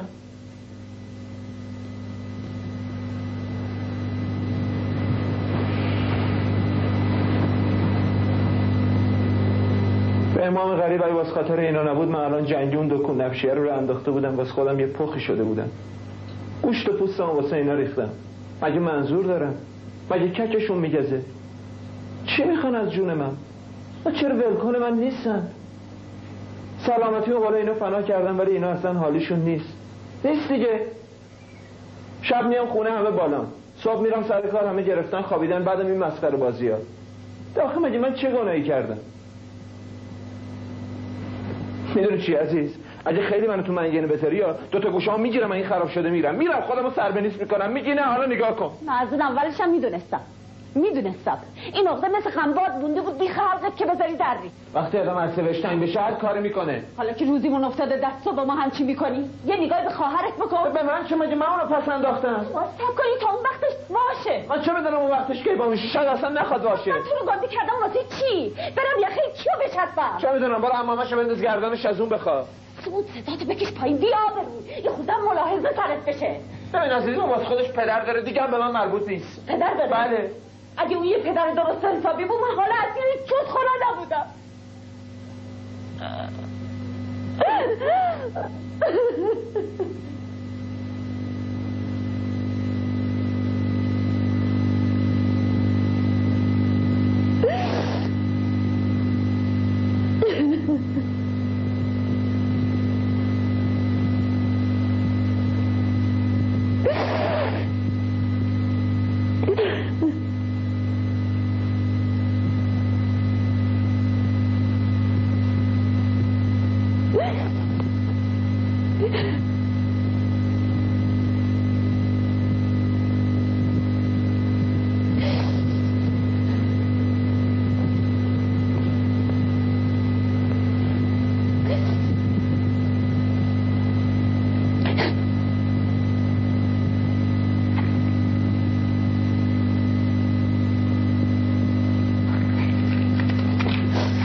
شما یه تلویزیون واسهتون میخرم که سرتون گرم شه. تو هر کاری میخوای بکنی بکن، اما قبلا باز تکلیف هممون توی این خونه روشن شه. اون صدقه رو بذار سر خودت. من نمیفهمم تو حرف حسابت چیه؟ حرف حساب من؟ آره بابا بگو ته دلتو بتکن. من نمیخوام این کار بشه. نمیخوای؟ نه من توی این خونه دختر جوون دارم. تا وقتی که اون از این خونه نره من نمیذارم این یکی بیاد و سکه‌شو بشکنه.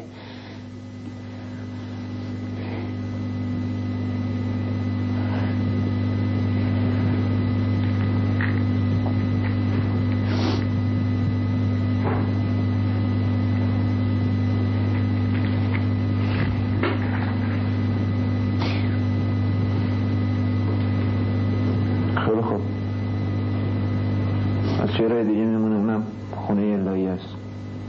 خونه الهیه؟ آره شما رو میفرستم اونجا. نه. یه خونه درندشته با 5 تا اتاق. گفتم که نه. یکی از اتاقا رو ترتمیز میکنی واسه شکوه، منم کم و کسرشو میخرم، میتونه تابلو بزنه واسه خودش، سرش گرم شه. آره تو میخوای ما رو بفرستی تو اون قبرستون تا خودت اینجا تنهایی پروبال واکنی.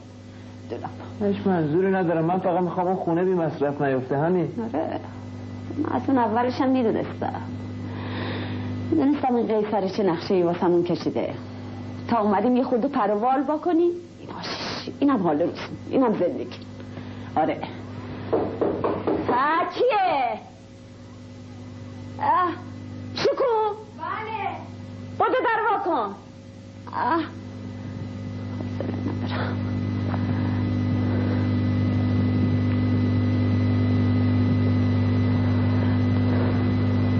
کی عزیز دارم؟ کیه؟ ایشون هستم. ایشون کیه؟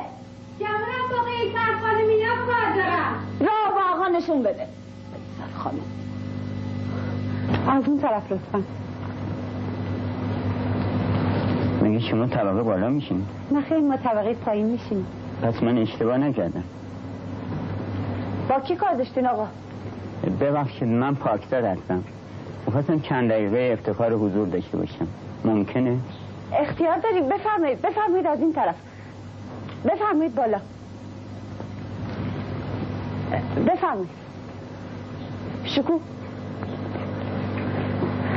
بفرمایید. بفرمایید. شما بفرمایید.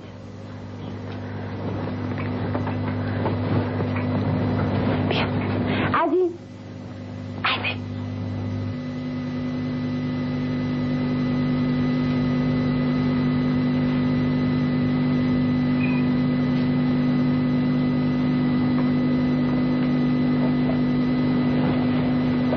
سلام علیکم. حال شما خوبه؟ خیلی خوشم هستید. خوش اومدید. بفرمایید آقا. همین بالا بفرمایید اون بالا. خیلی خوش اومدید. بفرمایید. یا الله. حال شما خوبه؟ خیلی متشکرم. ممنون. خوش اومدید آقا. خیلی ممنونم.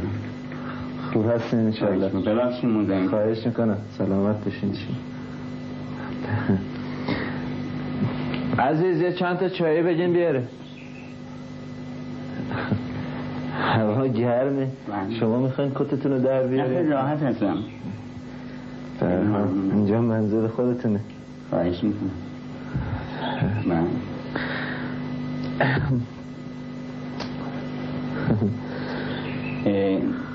آقای مسجد باید عربی باشن؟ بله ایشون پدر بنده هستن. بله خیلی دارم. اتفاقا عموی منم روحانیه. جدا؟ بله. تحصیلش هم نجف کرد. بله نجف اشرف. چه سعادتی. بله.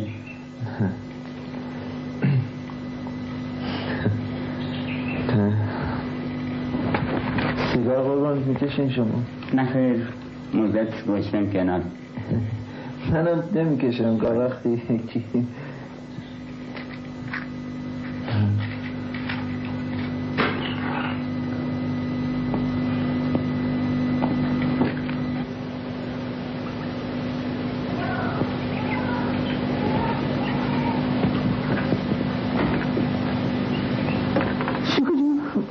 میخواستم یه زحمتی بزنم. میخواستم کمر این یک کماس گلی من شلال کنیم. چقدر؟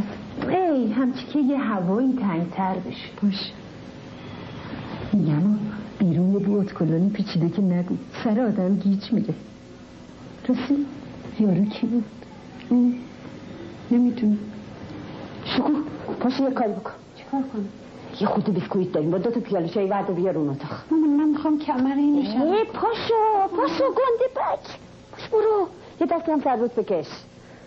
آی اون اتاقم که خیلی گرمه والا. انگار که مهمون داریم. والا مهمونی که نیست. انشالله امر خیری تو کاره نه؟ تا خدا چی بخواد. امیدوارم به پای هم پیر. ظاهرش که آدم حسابی مینماد. آره بعدش هم آدم های ناامید قدر خیلی چیزا رو میدونن. لا اله الا الله.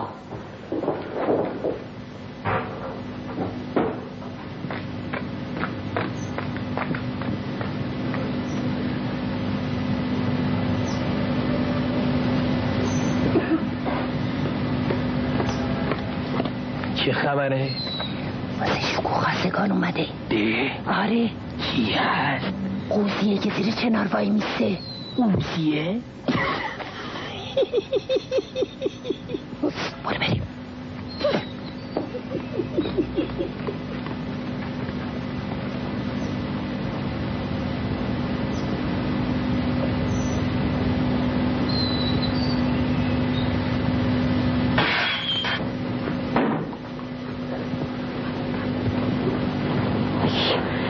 بد شد. کتتون در بیاری من خوش کنم. چیزی نیست. شرمنده شدیم. چیزی نیست. خودتون نسو. خب بنده مزاحم نمیشم. اختیار دارین. بازم تشریف بیارین آقا. قدمتون رو مرحمت شما زیاد. قربون شما. از آشنایی شما هم خیلی محسوب شدم. امیدوارم که اسایی ادب نکنید. اختیار دارین. بازم تشریف بیارین خونه خودتونه. البته منزل امید ماست. بفرمایید من خدمت در خدمت. تمنا می‌کنم شما زحمت بفرمایید من میام خدمت. خداحافظ. خیلی بازده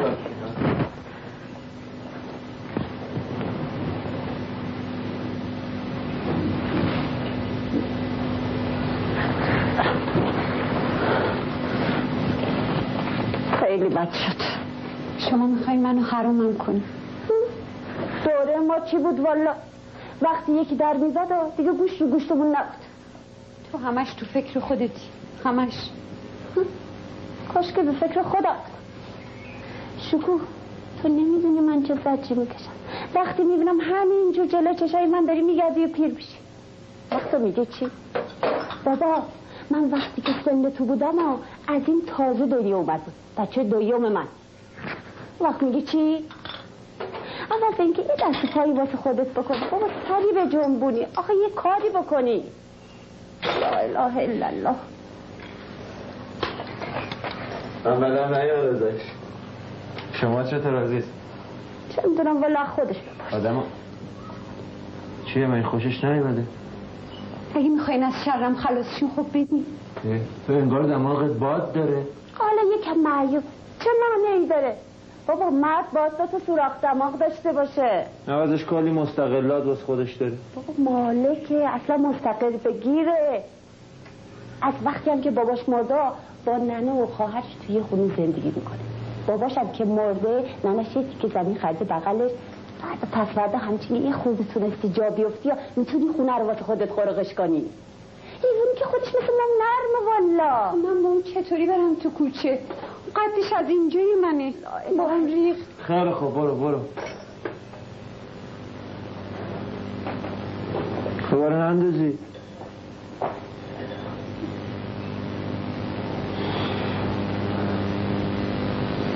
اینم از این. حالا دیگه چی میگی؟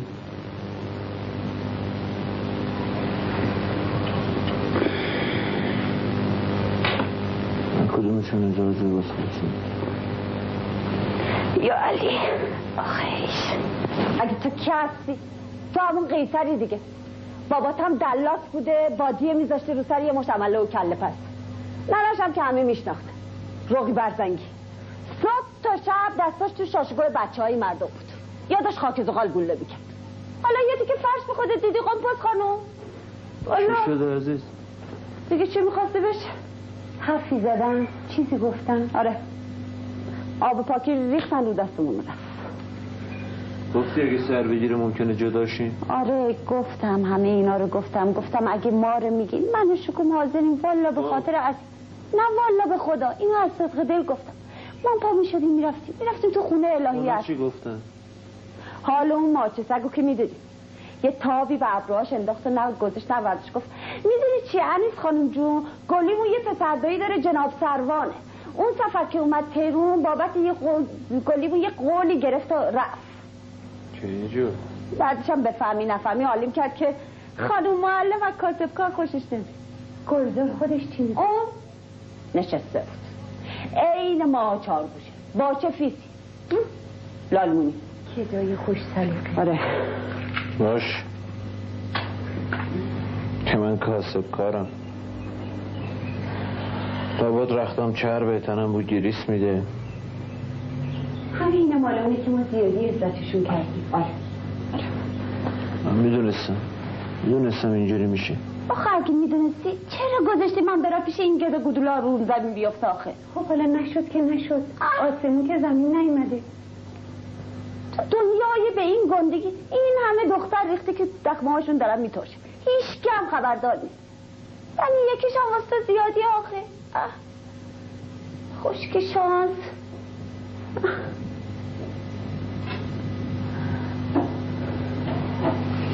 گلوم این نمت شده. فکریم چرا مدتی دنیا باب دلمون نمیگرده. فکر چی میکنی؟ آقا تو مسجد اشاره بکنه به کیا؟ دخترش این گوسفند زیر پا زد میکنه والا. مهدی تو بگو میدونی شده بچه با اون سرکیز نرو بایی. صدقا فخری رو که دیدیش دختر داره مثل دست گل، دست به فرمون، همه چی تموم. نخیال کن یا والا خودش هم راضیه.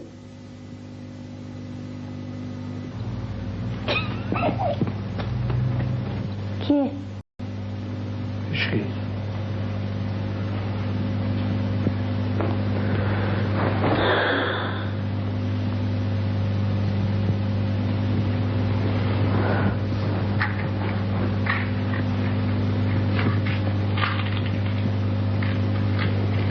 کسی چه میدونه؟ شایدم این چشم لعنتی کار خراب کرده. حالا نمیخواد خودتو بخوری. نه میدونی عوضش کسبت رو به رونق دلتو بده به کسبت. خب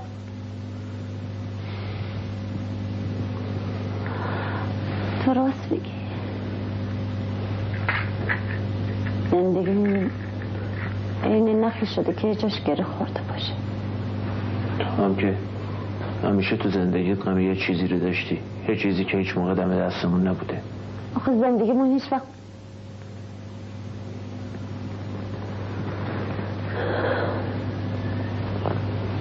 خب آدم تو زندگیش یه چیزایی میخواد دیگه. تو چی میخواستی؟ من هیچی. تازه اونای دیگه هم چیزایی به درد بخوری ندارن که.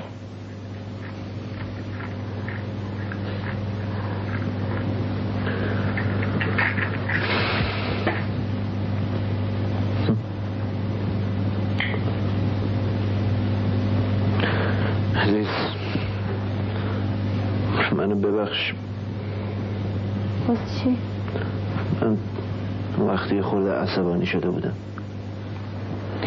چیزی نی.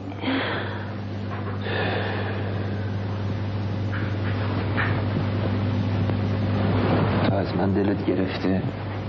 نه فقط انتظارشون نداشتم. آخه دست خودم که نبود. این کارا چی میکنی؟ چه میدونم تو زندگی موقع یه جورایی که آدم از همه چی بیزار میشه. عیبی نداره. ببین من دلم میخواد تو زندگیت واقعا یه مرد باشی. من که خودم تو نقش نبودم. آقام برداشت یک کوکم کرد.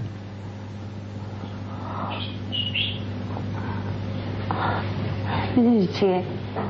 اون اصلا تیکه تو نبود. اصلا حالا که فکرشو میکنم میبینم اینجوری بهتر شده. آره تو یه حرف خوبی زدی. من نمیتونستم تنگه اینا رو خورد کنم. آره مادر اون اصلا تیکه تو نبود. من دو چیزی که هست دیگه نمیخوام چشم تو چش اینا بیفته. خب میخوای چه کار کنی؟ تکشون میکنم. اونا 8 تومنشون میخواد. باشه بخوام. واسه همین من خونه رو میفروشم. بفروشی؟ آره میفروشم. پس ما چی؟ ماهاشو چه کار ما میکنی؟ شما رو؟ آره من کاری نمیتونم بکنم جز همون که خودت گفتی. من گفتم؟ من چی گفتم؟ خونه الهیه. خونه الهیه؟ من خودت نگفتی؟ گفتی با شکو میرم اونجا اگه از سرد دل گفته باشی. آره خودم خواستم. باش من و شکو میریم تو اون خونه و در کیپ رو خودمون میبندیم و خودمون اون تو چال میکنیم. باش واسه خاطر تو.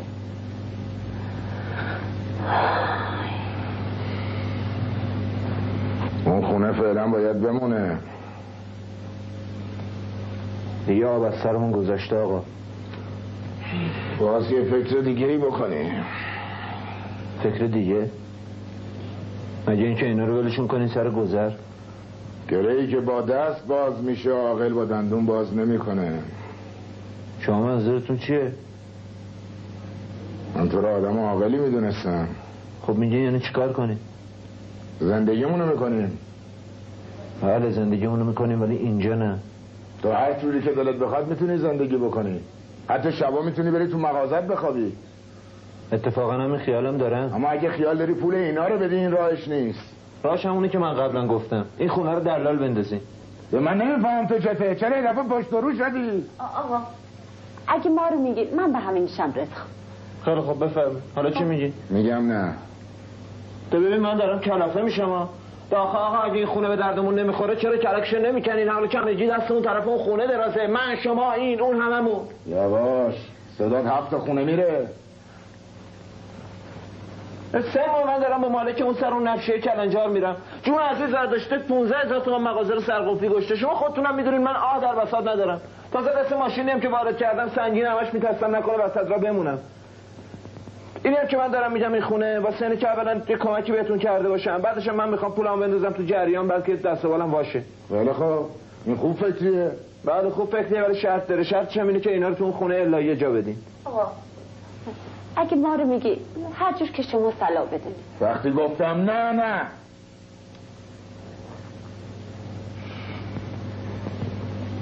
خیلی خوب. پس یه راه دیگه میمونه اینو که اون خونه رو بفروشین سهم منو بدین. باز که برگشتی سر خونه اول. ببینین آقا بذارین صاف و پوسکنده بگم. حقیقتش اینه که من نمیتونم دست رو دست بذارم آب از آسیاب بیفته. اگه اون مغازه از چنگم در بره اون وقت چی؟ تو فکر میکنی من باید با این ید و بیضا برم خونه رو بذارم حراج؟ منو او که فکر میکردم. فکر میکردم من آدم عاقلی هستم. بله. من خیلی من آدم عاقلی نیستم. آدم عاقلتون دیگه خیلی حالو بود. حالا دارم بعضی چیزا رو میفهمم. تو همینو میخواستی اون پس بیفته تا تو چنگتو فرو کنی تو مالش. من یه سوالی ازتون میکنم همچین صاف و پوسکنده جواب منو بدین. چی میخوای؟ شما چرا از فروش اون خونه تفره میدین؟ چه کاسه زیر نیم کاستونه؟ علت شو یه دفعه سربسته بهت گفتم. چی رو گفتین؟ خیال میکنم همه دنیا زندگیشونو گذاشتن زمین دارن تماشاشون میکنن که دارن یه نجیب خونه رو میفروشن. نگو عظیم.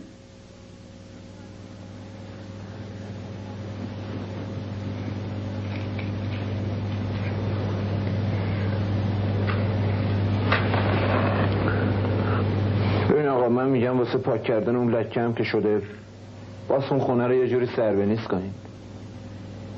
من یه پیشنهاد بهتون میکنم ببینین چطوره. شما میتونین به من یا نه بلکه دلتون میخواد به یه نفر وکالت بدین. من نمیتونم از این. آخه چرا نمیتونین بابا؟ یه دلیلی بیارین که بچسبه.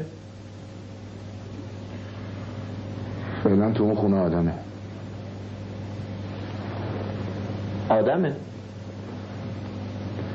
آره طبقه بالاش اجاره دادم. آقا پس ما رو بفرستین اونجا. طبقه پایین واسه پای منم بد نی آقا. نه آقا تو نمیتونی بری اونجا. چرا؟ میتونم تحملشو دارم. آقا بیا شده تو عمرت یه کار خیلی واسه ما بکن. بیا ما رو نجاتمون بده. من تا عمر دارم دعا به جون مرده و زندت میکنم آقا. خب راستش طبقه پایینم خالی نیست. نه اون دختری نشسته.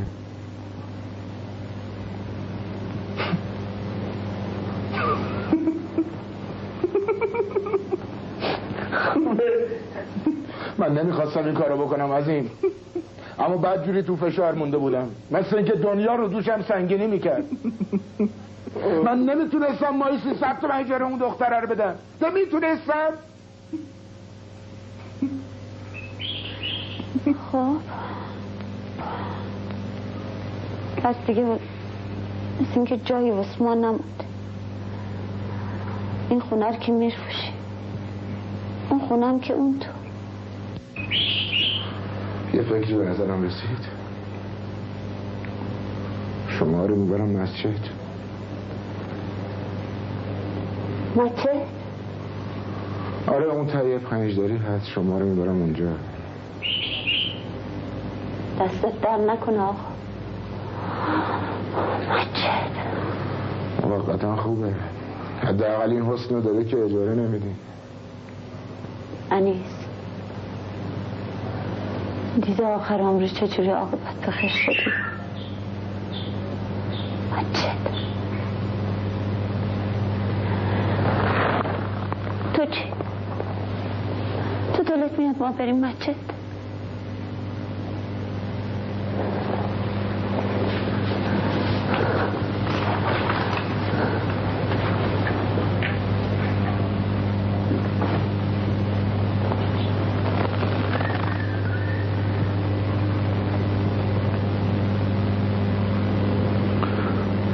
قصه نخور بابا جان، قصه نخور. میدونم بابا یه کمی هم حق با توه، هرچی باشه اینجا خونه خودت بوده. اما خب هر کاری هم یه راهی داره بابا. چه راهی؟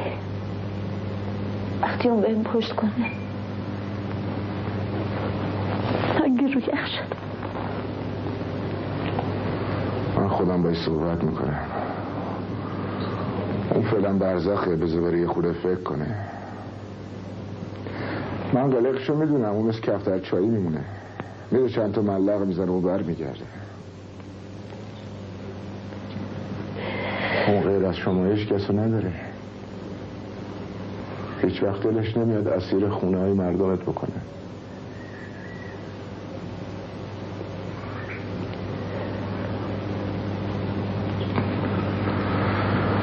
من خودم باید صحبت میکنم. من خودم نرمش میکنم. بسته نخور، خودم باید صحبت میکنم.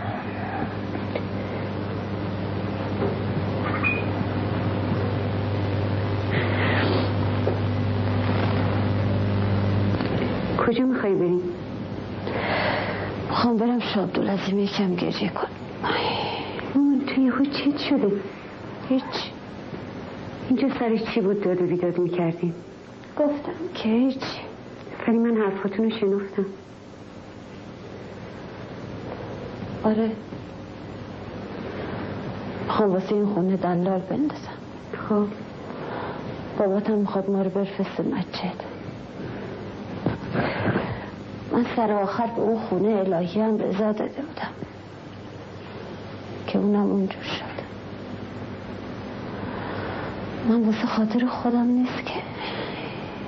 میدونم واسه خاطر منه. من که ازش چیزی نخواستم.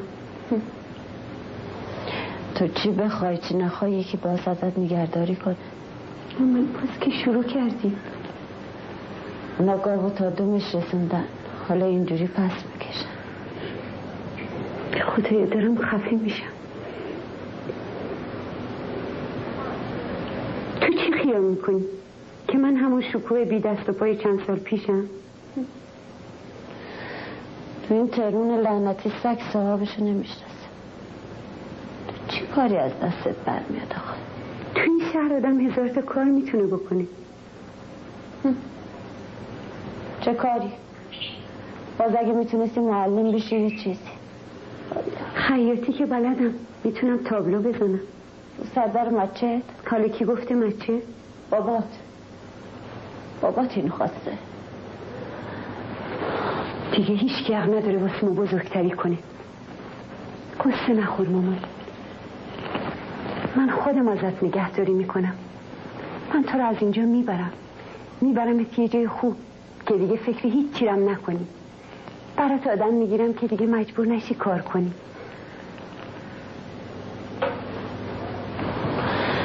تو مثل که مخت معیوبه. بخواد ازم نگهداری کنه، اونم با خیاطی. من غیر از خیاطی هنرهای دیگه ای هم دارم. هنرهای دیگه؟ تو هیچ وقت صدای منو شنیدی؟ تو همیشه از این تصنیفا میخونی. من صدام بد نیست، آوازم خوب میخونم. خب این چه ربطی داره به کاره؟ ربط پیدا میکنه. میخوای مطرب بشی؟ مامان من میخوام هنرمند شم. یه آهنگسازی هست که ویولونیسته. نه گوش کن. اون صدای منو پسندیده، ثبت کرده که آزمایش کنه. خب صدامو ثبت کرده، قرار از رادیو پخش شه. فکرشو بکن.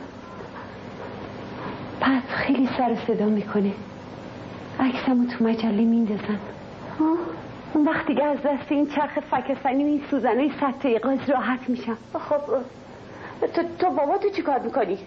اون دق میکنه که من فکر همه جشو کردم. نه من نمیذارم تو شرف اونو به لجم بکشی. اون تو زندگیش هر بامبولی زده اما هرگز نذاشته با آب روش بازی کنم. فهمیدی؟ اون هر کاری کرده از رو کتاب بوده. خدایا اون وقت تو میخوای این آب باریکرم رو بام ببندی؟ مامان تو که نمیذاری من بگم. اون به خواب به ظاهر بشنفه یه همچین چیزی رو دیوونه میشه. دیوونه زنجیری. کی میذاره اون بفهمه؟ همین فردا میام بهش میگن با تن و لحن. هیچکی نمیفهمه. من با یه اسم دیگه ای آواز خوندم. اسم دیگه؟ اسم دیگه کدومه؟ آرزو. رسمه، هر کی بخواد میتونه ناشناس بمونی. آخه تو که نمیذاری که. من این قدم بیگدار با آب نمیزنم. فکر همه جشو کردم. تازه که عکس به مجله میده. من میخوام تا آخر یه هنرمند شم، یه هنرمند واقعی. میخوام تا آخر هیچکی ندونه، دست کم تا وقتی که آقا جون. منظورم اینی هم که بهت گفتم همینجا میره فرو. مامان این اومده کاره جلومو نگیر. پس یه دفعه بخت خودم رو امتحان کنم. بالاخره هر کی به درد یه کاری میخوره، یه استعدادی داره که باید از اون استفاده کنه. خب منم میخوام استعدادم رو نشون بدم. فکرشو بکن، کم کم اون اسم قلابی مشهور میشه، توی همه ایران میپیچه. کوچه ها، خونه ها، همه جا صدای منه. اون وقت بهم حق صفحه میدن، پولدار میشیم، جزمون رو به راه میشه، برات لباسای شیک شیک میخرم، علنگو میخرم، میفرستمت بری حاج خانوم شی. چیزی کم میشه حسرتشو داشتی آقا جون نتونست بکنه. مامان من زحمت میکشم، پول نامشروعی نیست، پولی که با زحمت به دست میاد.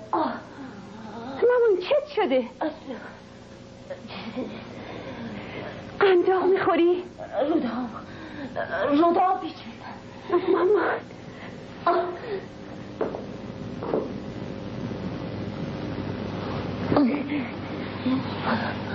خدایا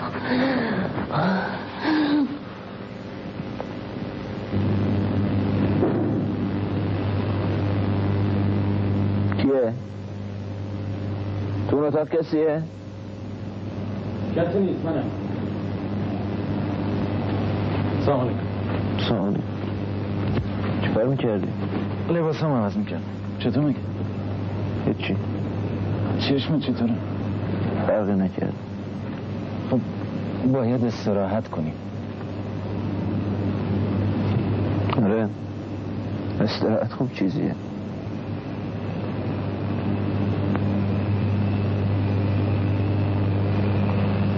چطور گرفته ای؟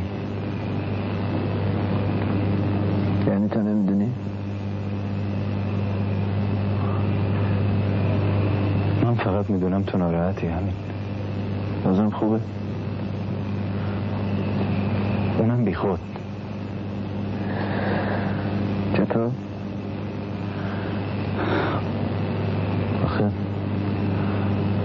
آخه اون دختر ارزش اینو نداره، نه؟ خیالت واسه اونه که من اینجا بغمه کردم میشستم. خب یکیشم میتونه این باشه. نمیدونم، یه مال این خونه بودی شاید میدونستی علتش چیه. من علتشو خوب میدونم، منتها نمیخوام به رو خودم بیارم. خیجه؟ خب همین که مثل تو نیستم.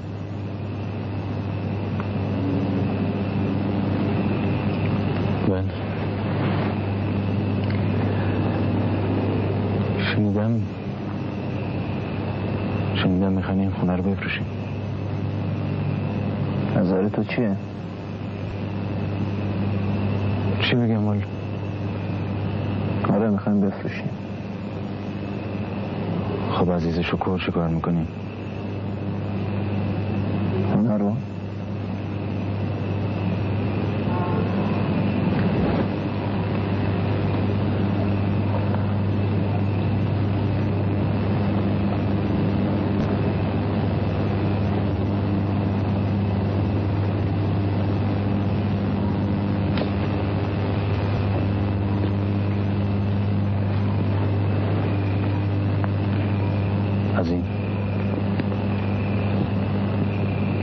ماجرای الهیه رو میدونم. خوبه تو خیلی چیزا رو میدونی. اونا رو میخوای بفرستی مسجد؟ شایدم برن. به حالت چه فرق میکنه؟ واضحه که فرق میکنه. چی خیال کردی؟ چی هبت خورد؟ من از هر لبه خوشم نمیاد. تو فقط سعی کن از همه چی سر در بیاری. اون دیگه به خودم مربوطه. آره سر در بیار، با خبر شو، ولی روی خودت نیار. فقط خودتو چی پسند کن.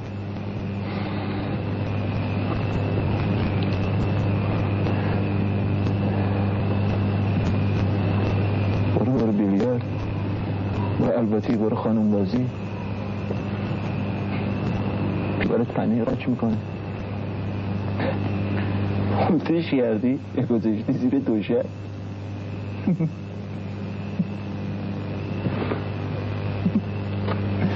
رشتم که صاف کردی. همچی که مورچه بذاری سر میخوره. دستاتم که کرم مالیدی. چه بی خیلی خوب برو وقت رو من حرام نکن. حالا یادت باشه وقتی میری کفشات دیلو شدی نشد. عظیم جلو نیا. من نمیبینی من رختم چربه، تنم بود گریس میده. دست من کنده درخت پوسته کرده. اینم از چشم درست شدم. اینه یه هیولا.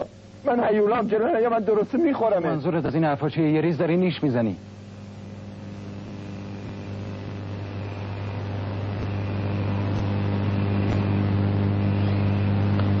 چی شوخی کردم؟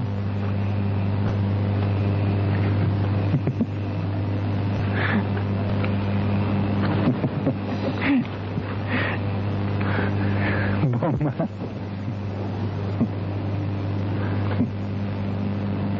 آره جا نزن، جنبه داشته باش پسر.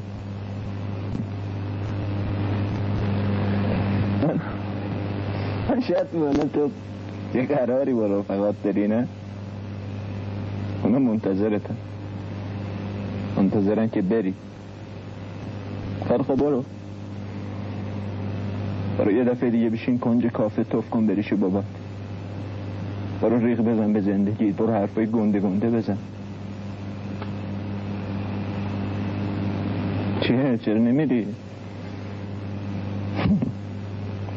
من یه قرار خصوصیه با یکی از اون جنسای مالی سر ساعت برسی نه؟ باشگله فرانو حتی یه طبق بخچه بندی هم داره. وقت تو سلیقت تو پر و پاچه خیلی مرغوبه. خب برو دل خوب نیست اسکره تو خیابون قال بذاری. تو دیگه داری شورشو در میاری.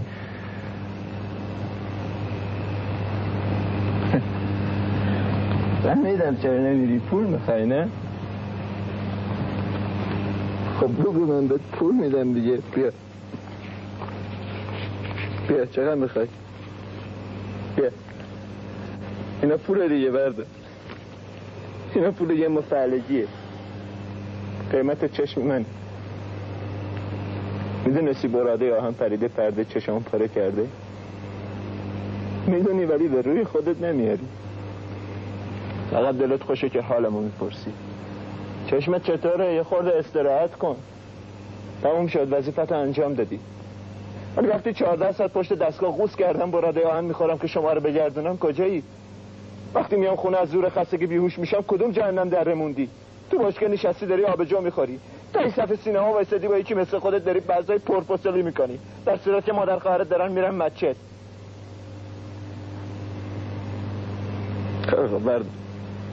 بعد چوبون خبر باید داری سیگار بخری، میز پیدا کنی، یه جای دنجی داشته باشی، برده دیگه.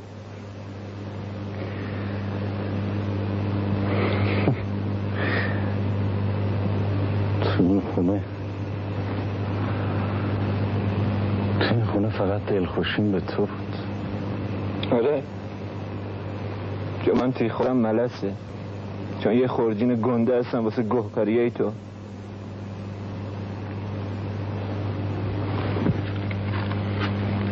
دیگه خر نمیشه، دیگه از یه بنجل ولگر حمایت نمیکنم. من ولگرد نیستم. چرا هستی؟ تو چنه ای، تو ساسی، تو پول منو میخوای. من پول تو نمیخوام. همیشه همینو گفتی ولی 2 مرتبه گرفتی. برای اینکه بهت ترحم کرده باشم، برای اینکه مرهمی رو زخمت گذاشته باشم. تو همیشه جلو من احساس پستی و حقارت کردی. من پول تو میگرفتم تا بهت غرور بدم، تا حضور من اونقدر عذابت نده، تا جلو من بتونی سرتو بالا کنی. نه روش چی داره میگه بهت غرور بدم؟ اینا زبون بازی داداش، اینا واسه من یکی رخت چیته نپوشیده چرکه. درسته تو پول منو نمیخوای ولی میری لالای خواهرت از تو تاقچه بلند میکنی. تو یه همچین جونوری هستی. من هر کس آدمی هستم مثل تو. خیر خودت به من نچسبون. نه داداش، درست ما با هم اینجاست با هم چسبیدیم. ما هیچ فرقی با هم نمیکنیم. هممون یه پخیم. تیکه های فاسد یه جنازه که داره تجزیه میشه، آهسته آهسته داره میگنده. اون مرد، یه خونه اونجوری یه اشرت کردن برامون گذاشت. حالا ما وارث اون هستیم، لنگای هممونم حواس، هیچ تعارفی هم نداریم. منظورت چیه این پرت و پلا؟ خودتو به کوچه علی چپ نزن. بهت بگم تو حق نداری حرف اون خونه رو بزنی. چرا؟ چون 3 ماه تمام سیاه به سینما. آره بعد مگه اون برادرت نبود؟ بله بود. خیلی خب وقتی مرد کجا بودی؟ درسته نبودم. درسته نبودی چون تو باشگاه نشسته بودی آبجو تو زهر مار می‌کردی. شما که همتون بودین. تشییع، تدفین، ختم، با اون سیاهای موسیقیتون مثل یه دست کلاغ منظم عقب لاش مرده افتاده بودین و قارقار می‌کردین. همونطور که حالا هستین مثل لاشخوار.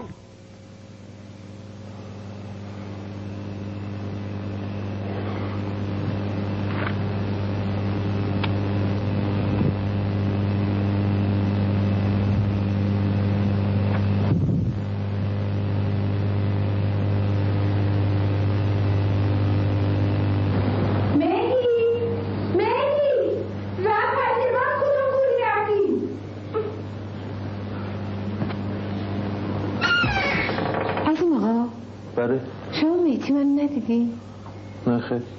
باز این تخصه کفش باباشو پوشیده و نمیدونم کدوم گوری رفته. راه بادم این دور و براست. بیرون چه هوای خوبیه. آدم یه دلشوره مخصوصی پیدا میکنه. میخوری؟ چی؟ زردالوه.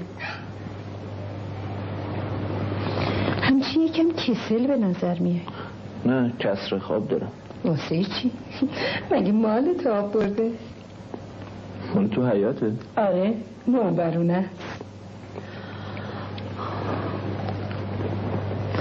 اینجا چقدر تاریکی. چرا؟ نه همینجوری خوبه. انس خانم نیست؟ رفته سرخاطی جواد. میبینم خونه سوته کوره. اتفاقا گلیه منم تشت گذاشته و داره موهاشو چنگمال میکنه. آخه قراره سر شب با جناب سروانش برن سینما. سروان همین امروز اومد. اوه چرا تو اسم جناب سروان اومد عصبانی شدی؟ نه ای بابا مهم نیست. چیزی که فراوون دختر، اونم برای جوانایی مثل تو. چه میدونم، شاید تقصیر من بود. باز از اول بهت میگفتم. خب آخه ما که جدی نمیگرفتیم، چون که جناب سروان معمولیت بود. تا اینکه بازم که رفتی تو فکر.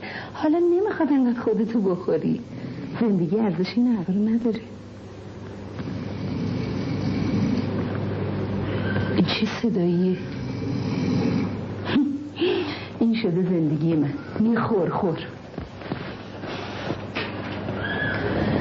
دور از جونت 100 دفعه تا حالا سکته کرده اما نمیمیره که.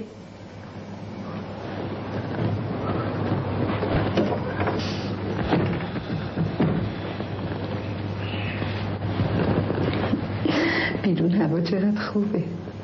یه پوک بوی کاگلی میاد که نگو. خونم خیلی ساکته. میدونی من چند دفعه تا از در مغازت رد شدم. آدم وقتی تو رو تو مغازه و پشت دستگاه میبینه تعجب میکنه. یه جوونی این گرم گردنش باشه وقتی همچین موضوع به این کوچیکی دست باشه گم کن. راستش من خیلی دلم میخواست تو دومادم بشی، واسه این که هم تو خوشگلی، هم جوونی، هم سر موچاتم قرصه. این مردونگیت منو کشته. این مای سینت میدونی ما اینجا میمونیم. اگه تو بخواد تو منو میخواد.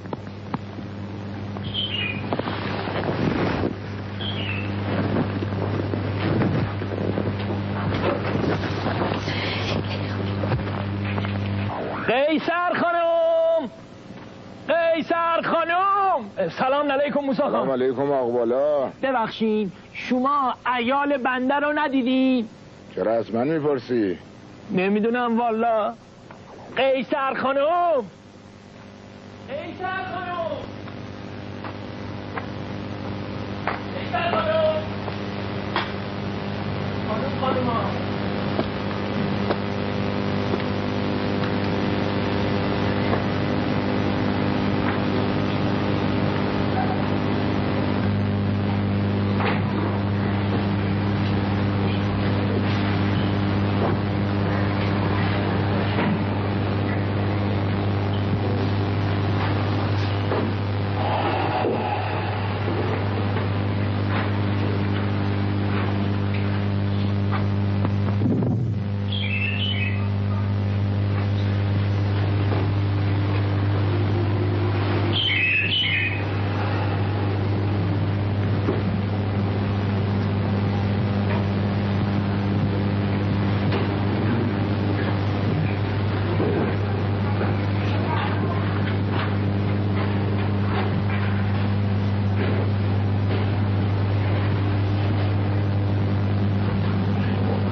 کی میگردی؟ به قیصر گردم. چی کارش داری؟ میخوام ببینم کی این زردالوهای منو کنده. خب ولی کنده که کنده، دنیا که به آخر نرسیده. دهه مگه بنده اینجا قاقم؟ نه خیر. 1 ماه آزگار چشم به این درخت سفید شده، حالا هر کی از راه میرسه زردالوها رو بکنه و ببره. قیصر خانم، قیصر خانم، قیصر خانم، خانوما. بله تلخ بود، تلخ و نیشدار، درست مثل یک کابوسی که هر یک از ما به عنوان یک انسان اجتماعی شده زیر لباسمون داریم.